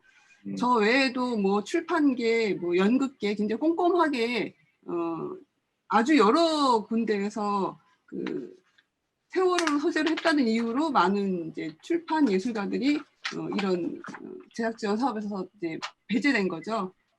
또 제가 속한 그 우리만화 연대라는 단체가 있었는데 그 단체에서 같이 이렇게 함께 지원받기로 한 사업도 탈락해서요. 저희 같이 지금 재판을 진행 중이고요. 4월 달에 한 번, 지금 2번 지금 재판을 진행 중입니다. 근데 사실 이 경빈 어머니나 다른 분들 이야기 듣다 보니까 사실 굉장히 저희는 주변에 있는 도와주는 예술가일 뿐인데 굉장히 또 어떻게 보면 이게 좀 사소한 싸움이긴 한데 막상 재판에 들어가 보면 얼마나 이렇게 국가가 굉장히 꼼꼼하고 쪼잔하게 예술가들을 방해를 하고 탄압을 했는지 알 수가 있습니다. 그래서 우리가 이게 작은 일이라고 재판을 할 것인가 말 것인가 고민도 했었거든요.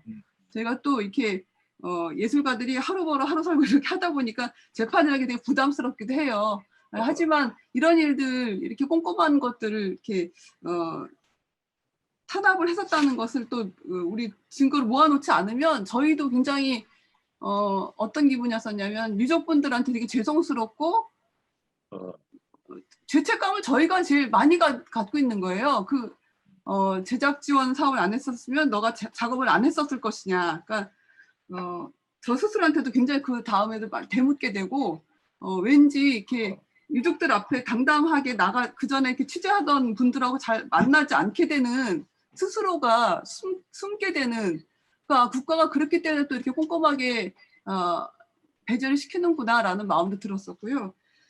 제가 나중에 들어보니까 제가 이 세월호라는 소재로 만화를 그린 것하고 우리만화 연대 회원인 것하고 또 하나가 박원순 시장 지지 선언을 예술가들이 한번 한 적인데 그게 명단이 올라가서 또 거기서 또 배제돼서 한 3가지가 걸려있었다고 하더라고요. 그래서 저는 경기도민인데 서울시장 선거에 제가 기억도 잘 안 나는데 명단이 올라갔었구나. 그래서 상당히 불쾌하고 그 진흙탕에 약간 이렇게 빠진 느낌이 들기도 하고요. 그래서 굉장히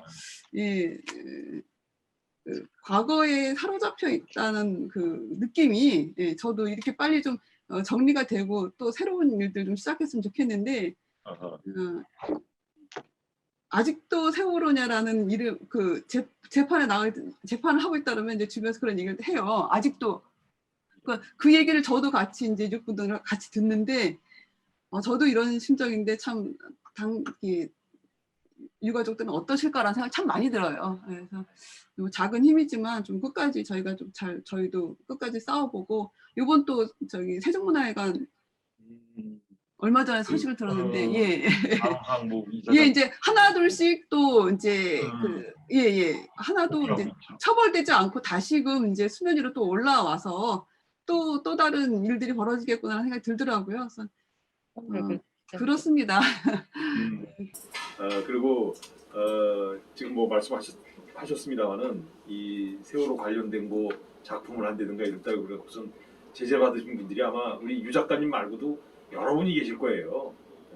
제가 알기로도 뭐 저 아는 가까운 사람도 몇 사람 거기 걸려서 제재를 당하고 뭐 지원 끊어지고 심지어 뭐 외부 그 언론에 기고하는 것도 못하게 하고 뭐 이랬다는 얘기까지 제가 들었거든요. 참 어처구니 없는 이런 시대를 우리가 또 넘어왔네요. 자, 하여간 그 문학의 블랙리스트 이건 정말 시대착오적인 이런 말도 안 되는 국가폭력 사례로서 우리가 또 한번 생각해 볼 수 있는 그런 기회였다고 생각을 합니다.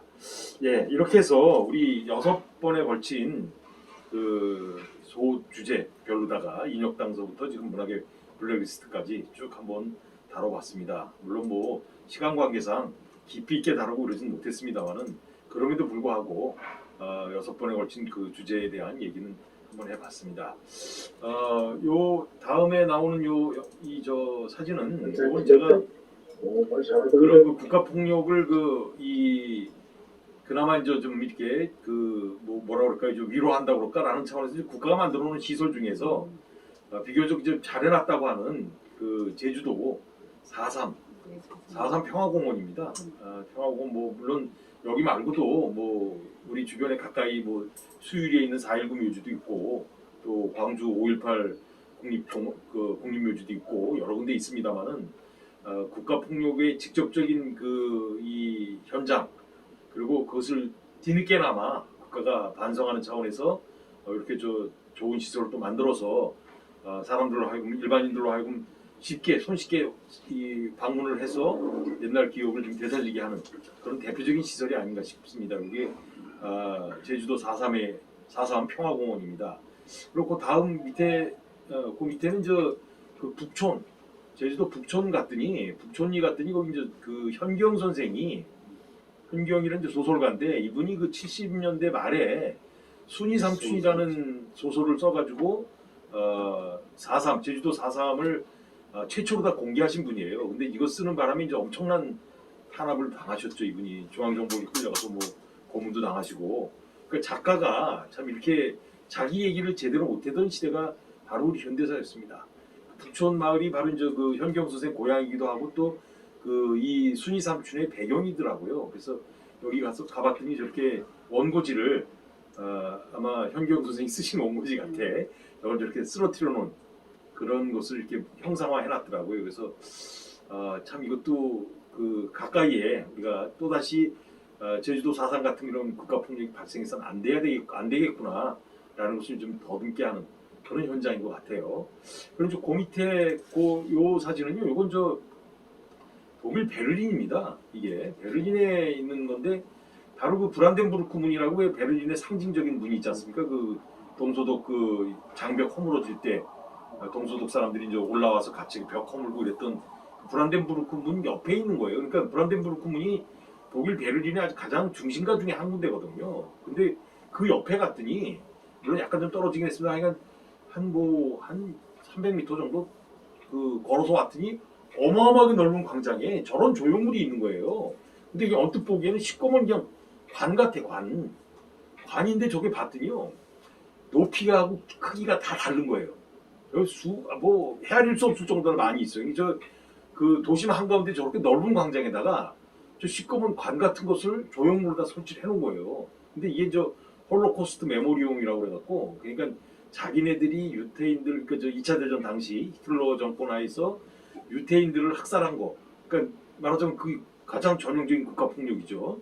그 국가폭력을 반성한다는 차원에서 독일 당국에서 베를린 시내 한가운데 저 얼마나 글싸라기 땅이겠어요 저희가. 근데 저기를 저렇게 넓은 공간을 할애해갖고 그 자신들의 참회 그 표시로서 이렇게 쭉 해놨더라고요. 저 안에 들어가서 보면 뭐 높이도 다 다르고 크기도 다 다르고 하여간 어떤 데 가면은 좀 어떤 장소 가면 좀 섬찟하기도 하고 또 어떤 데 가면 숙연해지기도 하고 그런 조형물을 쭉 해놨더라고요. 그래서 야 이건 진짜 베를린 시민들이 누구든지 쉽게 와서 자신들의 그 조상들이 했던 과거를 반성하는 그런 현장으로다가 이런 조형물을 해놨구나라는 걸 느낄 수 있습니다. 우리도 조금 더 우리 도심 한가운데 지금 뭐 광화문에 기억 그 공간 하나 만드는 것도 지금 쉽지 않은 판국인데 과연 저런 발상 과연 할 수 있을까라는 생각이 들더라고요. 하여간 뭐 어떻게든 그 과거를 청산하고 또 과거와 청산뿐만 아니라 화해를 해야 되지 않겠습니까? 그런 의미에서 독일인들의 저런 반성의 모습은 우리들로 하여금 큰 감명을 주고 또 한편 우리들도 저런 이 자극이랄까 이것 좀 받아야 되지 않을까라는 생각을 해봅니다. 그리고 이제 그 아래 요거는 그 지난 2014년 때 있었던 일입니다. 지난 2014년 때가 이제 2014년이 그 동학혁명, 여러분 뭐 동학농민혁명이라고 알고 있는 그 동학혁명 120주년이었어요.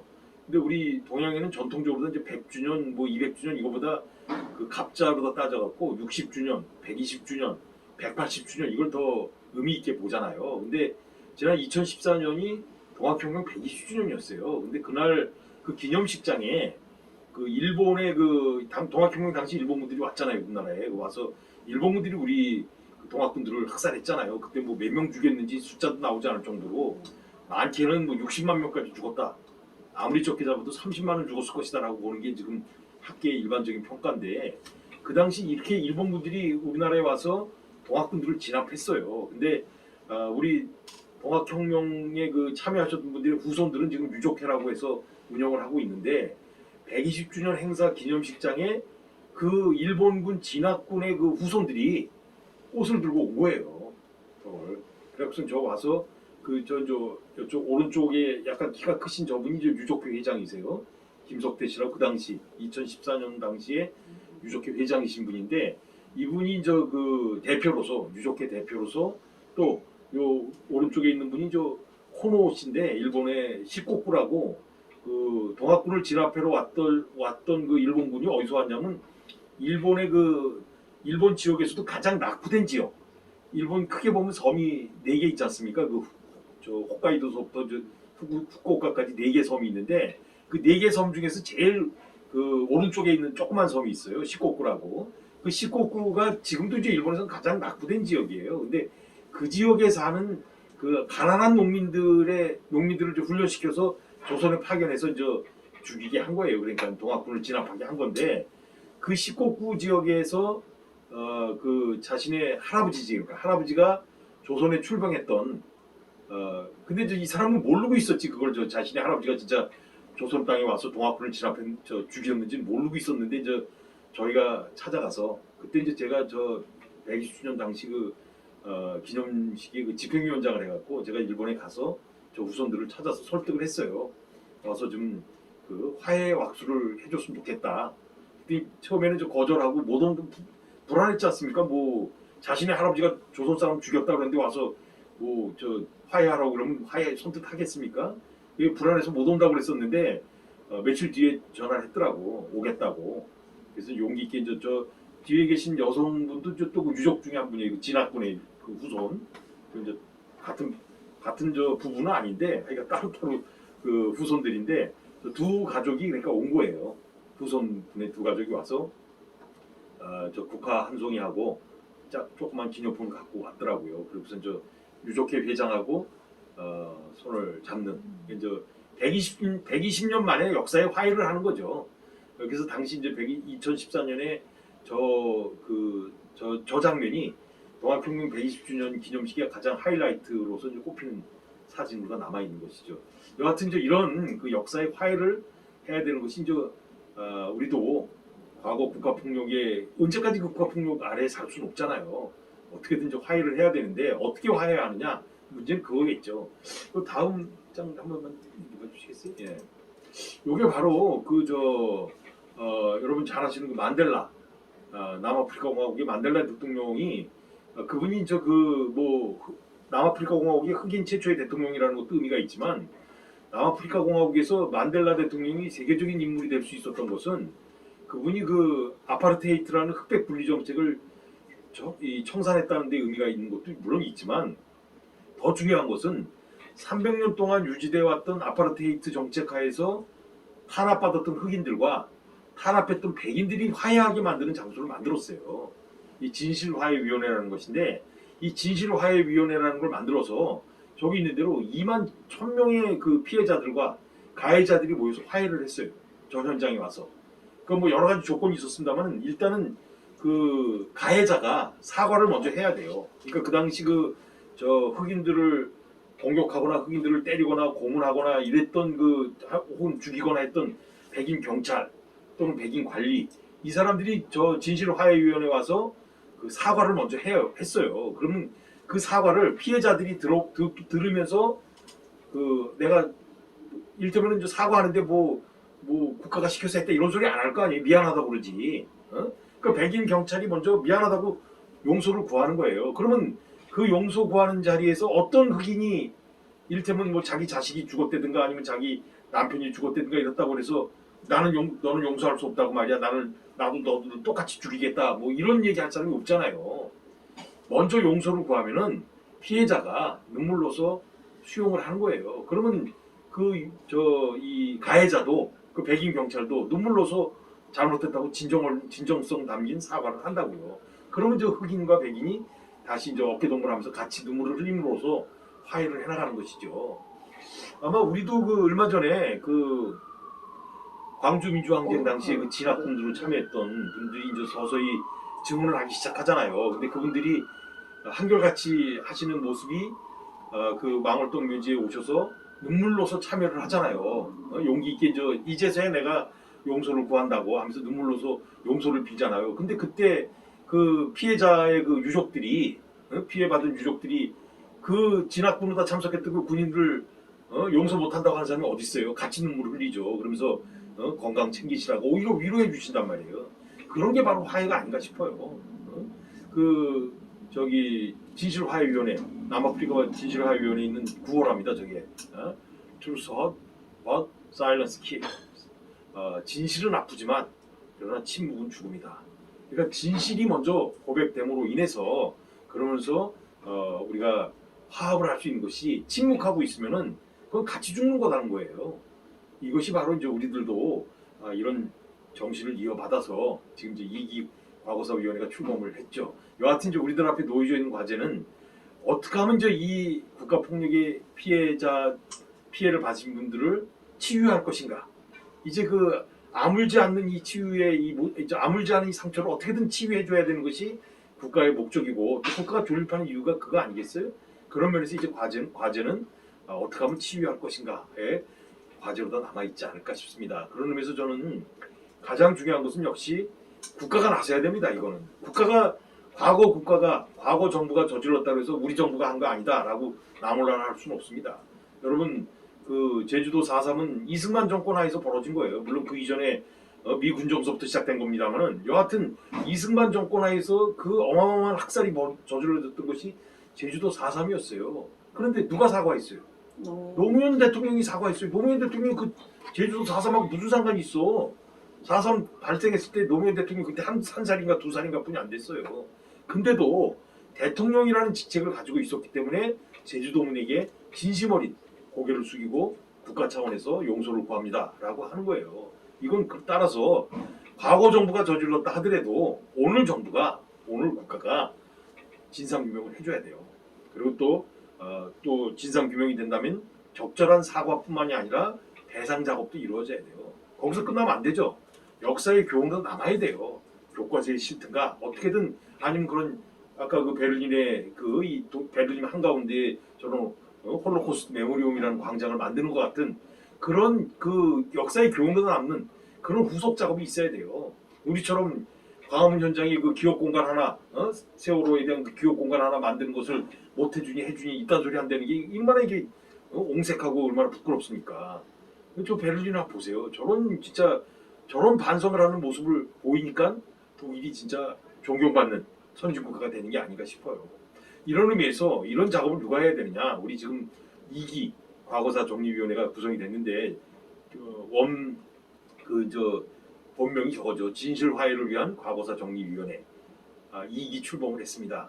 물론 이게 이제 출범을 했기 때문에 또 워낙 또 우리 과거의 그 아픈 상처를 가지고 있는 것이 한두 가지가 아니기 때문에 이거 뭐 어떤 것부터 해야 될지 또 어떻게 정리해야 될지가 과제이긴 합니다만 그러더라도 시간이 걸리더라도 저는 해야 된다고 봅니다. 그래야지 우리가 다시 새로운 국가로 나가는데 국민이 같이 합심돼 갖고 나갈 수 있는 것이지 과거 거는 그냥 덮어놓자라고 묻어놓고 가자 새로운 나라를 만드는 것이 중요하다라고 하면은 글쎄 과연 새로운 나라를 만드는 데 누가 얼마나 참여하겠습니까? 그런 의미에서 우리는 시간이 걸리더라도 또 많은 인력이 필요하더라도 인력 충원을 해서라도 과거사를 정리해야 되는 그런 작업을 계속 해야 되지 않나. 또 그럼 우선 당장 해야 될 일이 있다면은 당장 우리 이덕우 이사장님께서도 계속 얘기하셨습니다. 국가보안법 같은 거 이런 것이 있는 한은 언제든지 또 누구든지 피해자가 될 수 있어요. 이 국가보안법을 포함한 많은 그 반민주 악법들이 지금 우리 주변에 얼마나 많이 있습니까? 그런 것들을 폐기해야 돼요. 국가보안법은 당연히 없어져야 되고 그리고 무엇보다도 아까 그 문화계 블랙리스트 같은 이런 개인의 사상을 제한하려고 하는 거 국가가 하는 사상 말고는 국가가 하는 얘기 말고는 다른 생각을 해서는 안 된다라고 하는 거 있을 수 없는 그런 것을 이제는 폐지해야 됩니다. 그런 것이 제대로 진짜 사상의 자유가 제대로 구현되는 사회가 만들어져야 되지 않는가라고 생각을 하고 보다 더 장기적인 플랜으로서는 우리가 전쟁 방지를 위한 또 이 한반도에서 어떻게든 평화가 유지되는 그런 기반 노력을 해야 되는 것이 아마 과제가 아닌가 싶습니다. 자 이렇게 우리 에필로그 차원에서 쭉 정리를 했습니다만 이제부터는 우리 이 강좌를 만드는데 정말 물심양면으로 많은 그 도움을 주시고 또 온몸으로다가 뛰셔서 이 작업을 수행해 주신 분들의 말씀을 한마디씩 듣고 그리고 마무리하는 걸로 하도록 하겠습니다. 먼저 우리 김준희 이사장 부이사장님께서 한 말씀 해주시죠. 예, 김준희 이사장님. 저는 다른 일로 바빠서 어쨌든 마지막에 참여를 했는데 다들 열심히 해주시느라 고생 너무 많으셨고요. 늘 계획을 세울 때는 되게 힘든 작업인데 끝날 때 보면 너무 좋은 내용들이라서 가슴이 뿌듯해지면서 이런 일을 계속적으로 해야 된다 이런 또 평가를 하게 되고 그러네요. 참 아이러니한데 네 내용이 너무 좋습니다. 네, 수고들 하셨습니다. 아이고 수고하셨습니다. 고맙습니다. 자 우리 이다나 우리 이사님도 저는 말씀해 주시죠. 자꾸 나와서 듣는 것 같아서 무슨 말씀? 저는 이 프로젝트 이제 다시는 안 해야 되겠다. 이번에도 막 맹세를 했는데 어쨌거나 이 국가폭력 제가 또 국가폭력 피해 당사자이기도 하고 그래서 사실은 이런 거 되게 안 하고 싶었어요. 제가 크면서는 도리어 나는 트라우마 같은 거 없어. 그러고 살았거든요. 나는 내가 워낙 단단해서 트라우마 그런 거 우리 언니들은 막 상처도 있고 막 그렇지만 나는 없어. 그랬는데 나이가 들어갈수록 특히 그러니까 옛날에 아무 말도 못하던 시절에는 몰랐어요. 이걸 이야기할 수 있는 시점이 오니까 이야기를 못하겠는 거예요.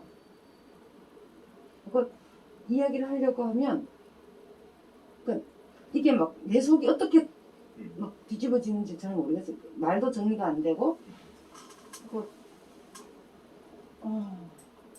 그러니까 그런 시절을 아직도 저는 이게 정말 트라우마가 없다고 생각했는데 살아보니 거꾸로 이 트라우마가 너무 깊이 박혀 있어서 그리고는 내가 살아야 하니까 이 국가폭력의 트라우마를 그냥 똘똘똘똘 다 덮어 싸놓은 거예요. 안 그러면 내가 견딜 수가 없으니까. 근데 이걸 이제 한꺼풀 한꺼풀 벗겨낼수록 이 상처가 너무 커서 감당을 못할 때도 많았고요. 이게 또 자꾸 이야기하고 그러다 보면 좋아지지 않을까 했는데 그렇게 빨리 치유가 되지도 않더라고요. 저는 그래서 국가폭력 치유 프로그램도 이렇게 뭐 몇 번 같이 하고 했거든요. 했는데도 그런 걸 하면서 점점 더 내 속의 상처가 참 깊구나 하는 걸 느꼈고, 그래서 우리 이제 이 타이틀 국가폭력 치유될 수 없는 상처, 저 이제 네이밍을 하면서 이 치유될 수 없는, 치유되기 어려운, 뭐 다들 이제 막 이런 이야기들 막 하다가 제가 좀 강력하게 없는이라고 했으면 좋겠다. 이게 정말 이 치유라는 것 자체가 거의 불가능한 거다. 그러니까 겨우겨우 덮고 사는 거지. 이런 이야기를 그때도 잠깐 했었는데, 그러니까 사실 어찌 보면 제가 겪은 그건 그렇게 큰 것도 아니었는데, 뭐 여러 이제 저 말고도 정말 온갖 우리 사회에 국가폭력이 만연했었고 지금도 여전히 또 이어지고 있고, 이런 속에서 또 수없이 많은 사람들이 이렇게 상처받고 하잖아요. 그래서 저는 이런 것들이 없어지려면, 물론 이제 저희가 하는 이런 프로그램도 아주 작은 기여는 할 것 같아요. 작은 기여는 하겠지만 이런 것이 있다라는 걸 알리는 것만 해도 작은 기여라고 생각하는데, 아까 이제 그 마무리 말씀하시면서 이사님이 그 진실화를 위한 과거사위원회 이기 이제 얘기를 하셨잖아요. 저는 그 이제 참여정부 때 일기가 생겨서 2009년 이명박 들어서고 한 2년인가 돼 있다가 없어졌거든요. 왜 정말 과거를 청산하고 진실을 밝히고 화해를 하겠다고 정말 그렇게 생각한다면 독일처럼 프랑스처럼 수십 년이 걸려서라도 나치에 복무했던 사람들 찾아내고, 그러니까 저렇게 국비를 들여서 거대한 추모시설, 사제 뭐 이런 것들을 해야 되는데 그런 걸 할 생각은 안 하고 이거 해야 된다 이제 여론이 막 비등해지면 억지로, 저는 참여정부 때도 그 위원회 만들고 싶어서 만들었다고 생각하지 않거든요. 여론에 밀려서 이제 만든 거고, 그렇게 만들다 보니까 뭐 2년에 연장 1년, 뭐 아니면 뭐 3년에 뭐 한 번 더 할 수 있고, 뭐 이런 식으로 하니까 결국은 한시적이 되잖아요. 한시적이 되면 누구도 그 일에 집중해서 책임을 가질 수가 전혀 없다고 생각하거든요. 그래서 정말 우리가 과거를 제대로 반성하고 좀 더 나은 미래로 우리가 가고 싶은 욕심이 요만큼이라도 있다면 과거를 제대로 청산하지 않고는 저는 갈 수 없다고 생각을 하고요. 그래서 그렇게 가려면 정말 과거사위원회를 상설화해야 된다. 저는 이 뭐 앞으로 기회가 될지는 모르겠으나 뭐 또 대선도 있고 총선도 있고 이럴 때 이제 대통령이 되겠다, 국회의원이 되겠다, 뭐 지방의원이 되겠다라고 이렇게 나서는 그런 출사표를 던지는 사람들에게 꼭 그런 제안서를 보내고 싶어요.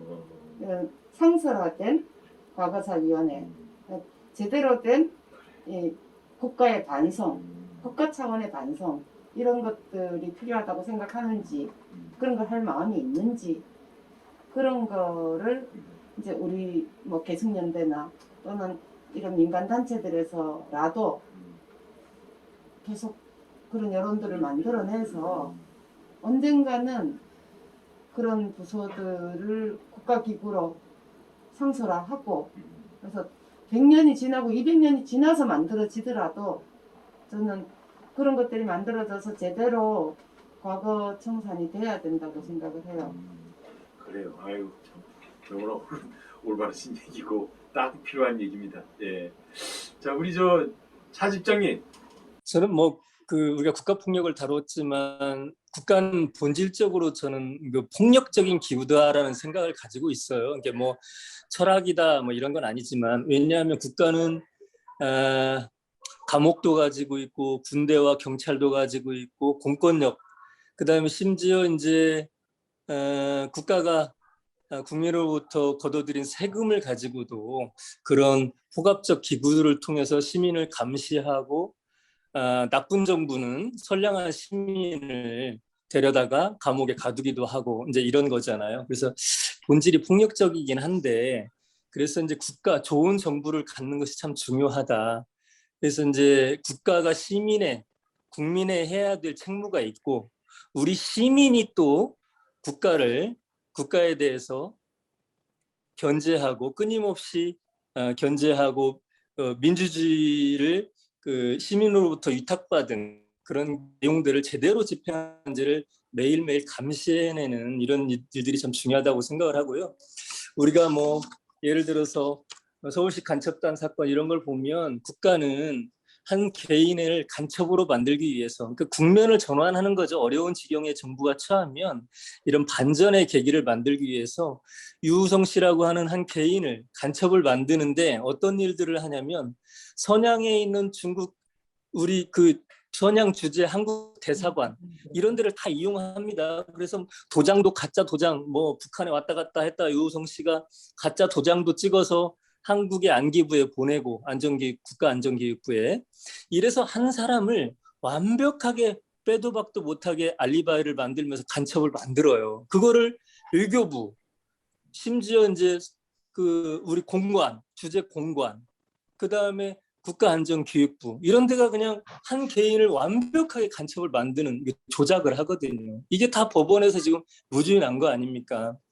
그리고 이제 아까 얘기했던 인혁당 사법살인, 용산 철거민 학살, 그 다음에 이제 41년부터 진행되어 왔던 일제시대 41년도부터 그 불황화 수용시설이라고 하는 선감학원에 300여 명을 안매장했다는 거 아니에요. 그 다음에 그 부산에 있는 형제복지원, 이게 1988년 올림픽을 앞두고 87년도까지 있었던 일입니다. 그러니까 전두환 정권이 물러나기 직전까지. 여기에 한 3, 4만 명을 갖다 몰아줬어요. 그러니까 강제 노예로 써라. 국가가 이렇게 개인한테 밀어준 거예요. 박인근이가 하고 있는 형제복지원에 그 거리에 있는 선량한 시민 잡아다가 너 노예로 이 사람들 써도 돼. 이런 성격으로 그냥 3만 명을 갖다 몰아준 거예요. 그래서 거기에서 513명이 죽었습니다. 이런 그 국가의 폭력. 그다음에 노동계에서 아까 벌어졌던 동일방직과 기룡전자 우리 얘기했지만, 이거 다 동일방직, 이거 지금 진상조사해서 과거 일기 조사에서 나온 결론이 뭐냐? 국가안전기획부 노동사무소 파견 받았던 남부지청에 있는 애들이 다 개입됐다. 이게 다 증거로 나왔던 거거든요. 세월호 문학의 블랙리스트 마찬가지입니다. 그래서 우리 그 시민사회가 그 국가의 책무도 있지만 시민의 책무도 있어요. 그래서 우리가 우리 주변을, 우리 시민을 배제하거나 차별하지 않는, 왜냐하면 우리 시민이 시민을 배제하고 차별하게 되면 그분들은 언제나 약자로 이렇게 구분되면서 국가가 그런 약자들을 시민사회에서 배제된, 그러니까 연대가 참 중요하다고 생각해요. 그래서 그 연대자가 없는 그 약자들, 이런 사람들이 그 국가가 그 사람들을 상대로 해서 폭력을 행사하게 되는 거거든요. 그 거리를 나돌아다니는 불황하다 이렇게 규정을 해버리고. 자, 그래서 정리를 하겠습니다. 우리 시민사회가, 우리 시민이 우리 주변에 조금 더 책임과 그 어떤 연대 의식을 가지고 그런 차별과 배제, 이런 그 문화와 풍토에 대항하면서 사회적 약자들을 좀 더 보듬어 안는 그런 따뜻한 사회를 구성체를 만들어가는데 모두가 좀 노력했으면 좋겠습니다. 당사자로서 한 말씀을 좀 드리고 싶어요. 그러니까 저는 이제 사실은 노동자에 대한 국가 폭력에 대한 관심을 오랫동안 가지고 있다가 하필이면 현재 집중해야 되는 상황에 다른 또 노동자로서의 행위를 하느라고 적극적으로 참여를 못했었고 이제 후반부에 이렇게 참여하고 있는데 이 말씀을 우리 집행위원장님, 전 집행위원장님, 현 집행위원장님 말씀을 들으면서 제가 너무 몸이 지금 아픈 거예요. 사실 지금 이 모든 일들이 무엇 때문에 진행될까? 아까도 쭉 당사자들도 계시지만 이런 움직임들이 당사자들에게는 사실은 과연 조금이라도 해결이 될까? 굉장히 매우 피상적이다, 부분적이다. 이다나 이사님도 아버님을 아프지만 매우 이런 것들이 너무 피상적이고 실질적이지 않다라는 생각을 많이 해요.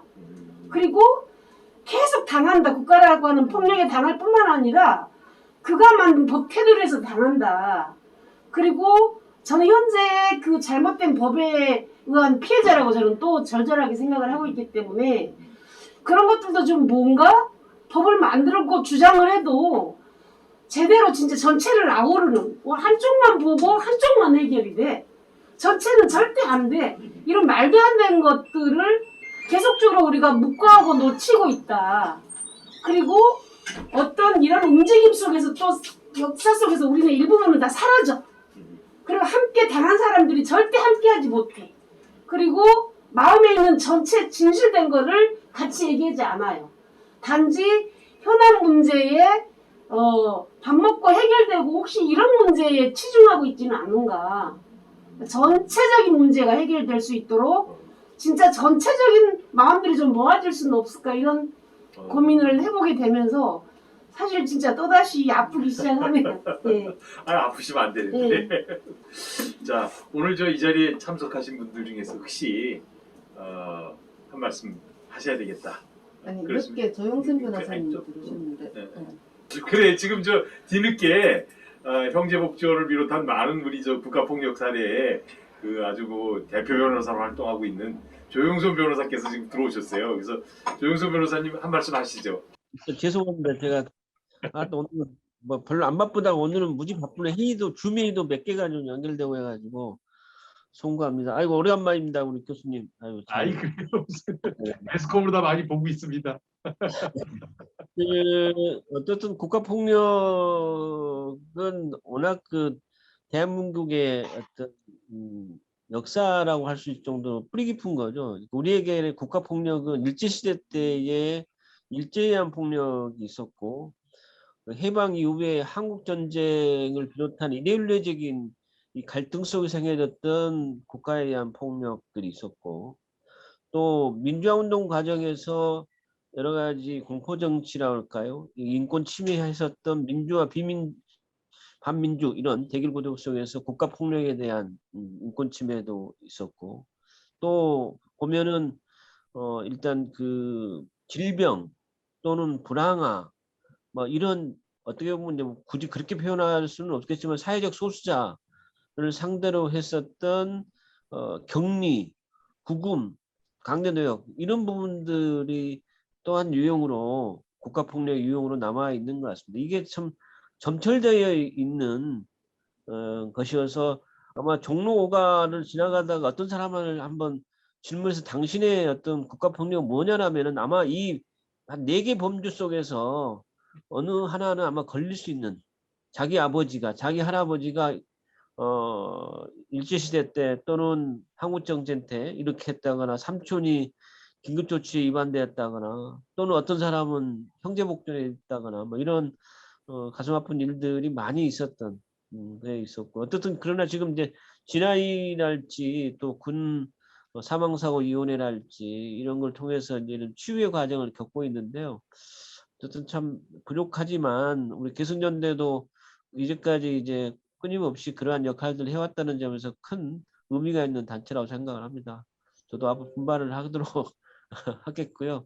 하여튼 좀 하면 할수록 점점 그 트라우마가 좀 있어지는 것 같아. 좀 하여튼 마음이 항상 조금 씁쓸하기도 하고 좀 허전하기도 하고 뭔가 명쾌하게 뭔가 좀 산뜻하게 과거사가 이렇게 규명되어지고 정말 올바르게 이렇게 정신적인 가치들이 온전했으면 좋겠는데 뭐 위안부 관련된 문제도 그렇지 계속적인 이런 또 다른 어떤 그 역사 뭐 이쪽 사람들의 이야기를 참좀 씁쓸하기만 해져가는 것 같아요.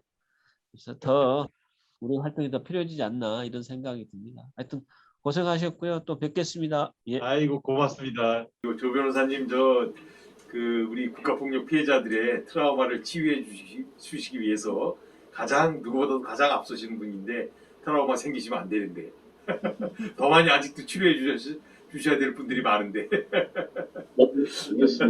자 어떻게 다른 분들 혹시 우리 참석하신 분들 중에서 한마디 좀 하셔야 되겠다 싶으신 분 있으면 누구든지 좋습니다.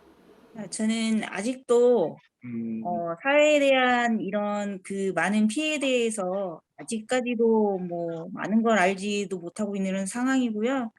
현재 계속 배워나가면서도 참 많은 아픔을 가지고 있는 지금 느끼는 건 아픔을 안 가지고 살 수 있는 국민들은 없을까라는 생각을 할 정도로 그러니까 이 아픔이나 피해자가 될 수 있는 이런 상황들이 내가 될 수도 있고 그 어떤 누군가가 될 수도 있는 이런 상황에 맨날 놓여 있는 상황들이어서 좀 그런 것 같아요. 그리고 현재 뭐 지금 제가 계속해서 배우면서 느끼는 건 그냥 하나의 소소한 아주 작은 것이더라도 정말 연대를 해야지만이 적어도 국가가 국민들을 위한 국가라는 거를 조금 알 수 있게 하지 않을까라는 생각을 할 정도로 연대가 정말 많이 필요하다라는 생각을 좀 하고 있거든요. 그래서 그냥 지금도 여전히 배워가고 있는 상태라서 많이 좀 가르쳐 주세요. 아이 별 말씀이요. 그러면 시간도 우리가 예정된 시간이 벌써 훌쩍 지나갔네요. 여기서 마무리해야 될 것 같아요. 지금 뭐 마지막 말씀하신 여러분들 말씀 속에서 이미 우리들이 뭘 해야 될지는 다 들어있는 것 같아요. 연대, 또 뭐 그 제도, 법, 또 각성 이런 것도 다 들어있는 것 같아요. 그래요. 우리 이런 걸 위해서 이런 걸 어떻게든 같이 해보기 위해서라도 힘을 합칩시다. 그리고 많이 힘들겠지만 힘들내시기 바랍니다. 자, 그러면 우리 이 에필로그 오늘 마지막 7강을 마무리하면서 또 종합적으로다가 우리 이번 사업을 총괄 마무리하는 차원에서 우리 이도구 이사장님께서 마무리 겸 최종 인사 말씀으로다가 해주시면은 우리 이번 강좌가 마무리되지 않을까 싶습니다. 우리 이도구 이사장님을 모시겠습니다. 예. 네, 이선아 이사님, 그 다음에 김진두 이사장님, 그 다음에 차준원 집행위원장님, 그 유명국장님, 또 여는 강좌서부터 시작해서 오늘 마무리 강좌까지 이명진 교수 이사님 고맙습니다. 수고 많으셨고요. 이런 생각이 듭니다. 나는 왜 이렇게 운이 좋아서 자꾸 아픈가? 라는 생각이 들거든요. 주변에서 뭐 군대 있을 때서부터 뭐 이런 얘기 잘 필요도 없지만 심지어는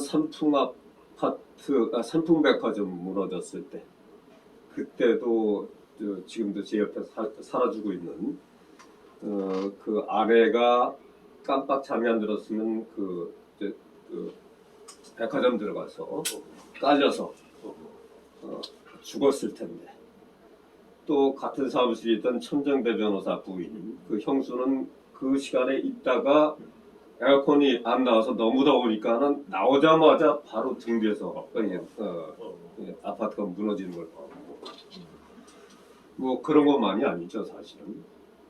그 다음에 또 세월호만 해도 그때 사무실에서 제가 그 현장 방송을 보고 있었어요. 재판 나가기 전에.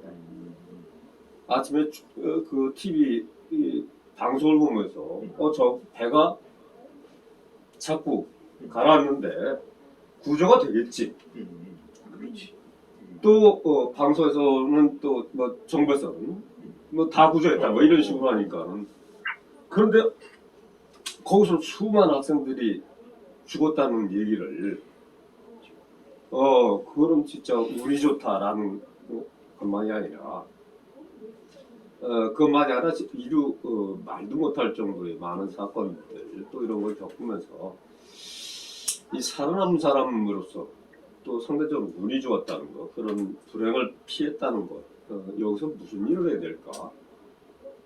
이런 생각을 하면서 살았습니다. 그런데 이번에 또 대장동이니 이런 것을 보면서도 또 한 가지 느꼈던 것은 이런 거죠. 독일, 일본의 위안부라든가 이런 거 얘기하고 할 때마다 왜 일본 정부는 저렇게 끔찍한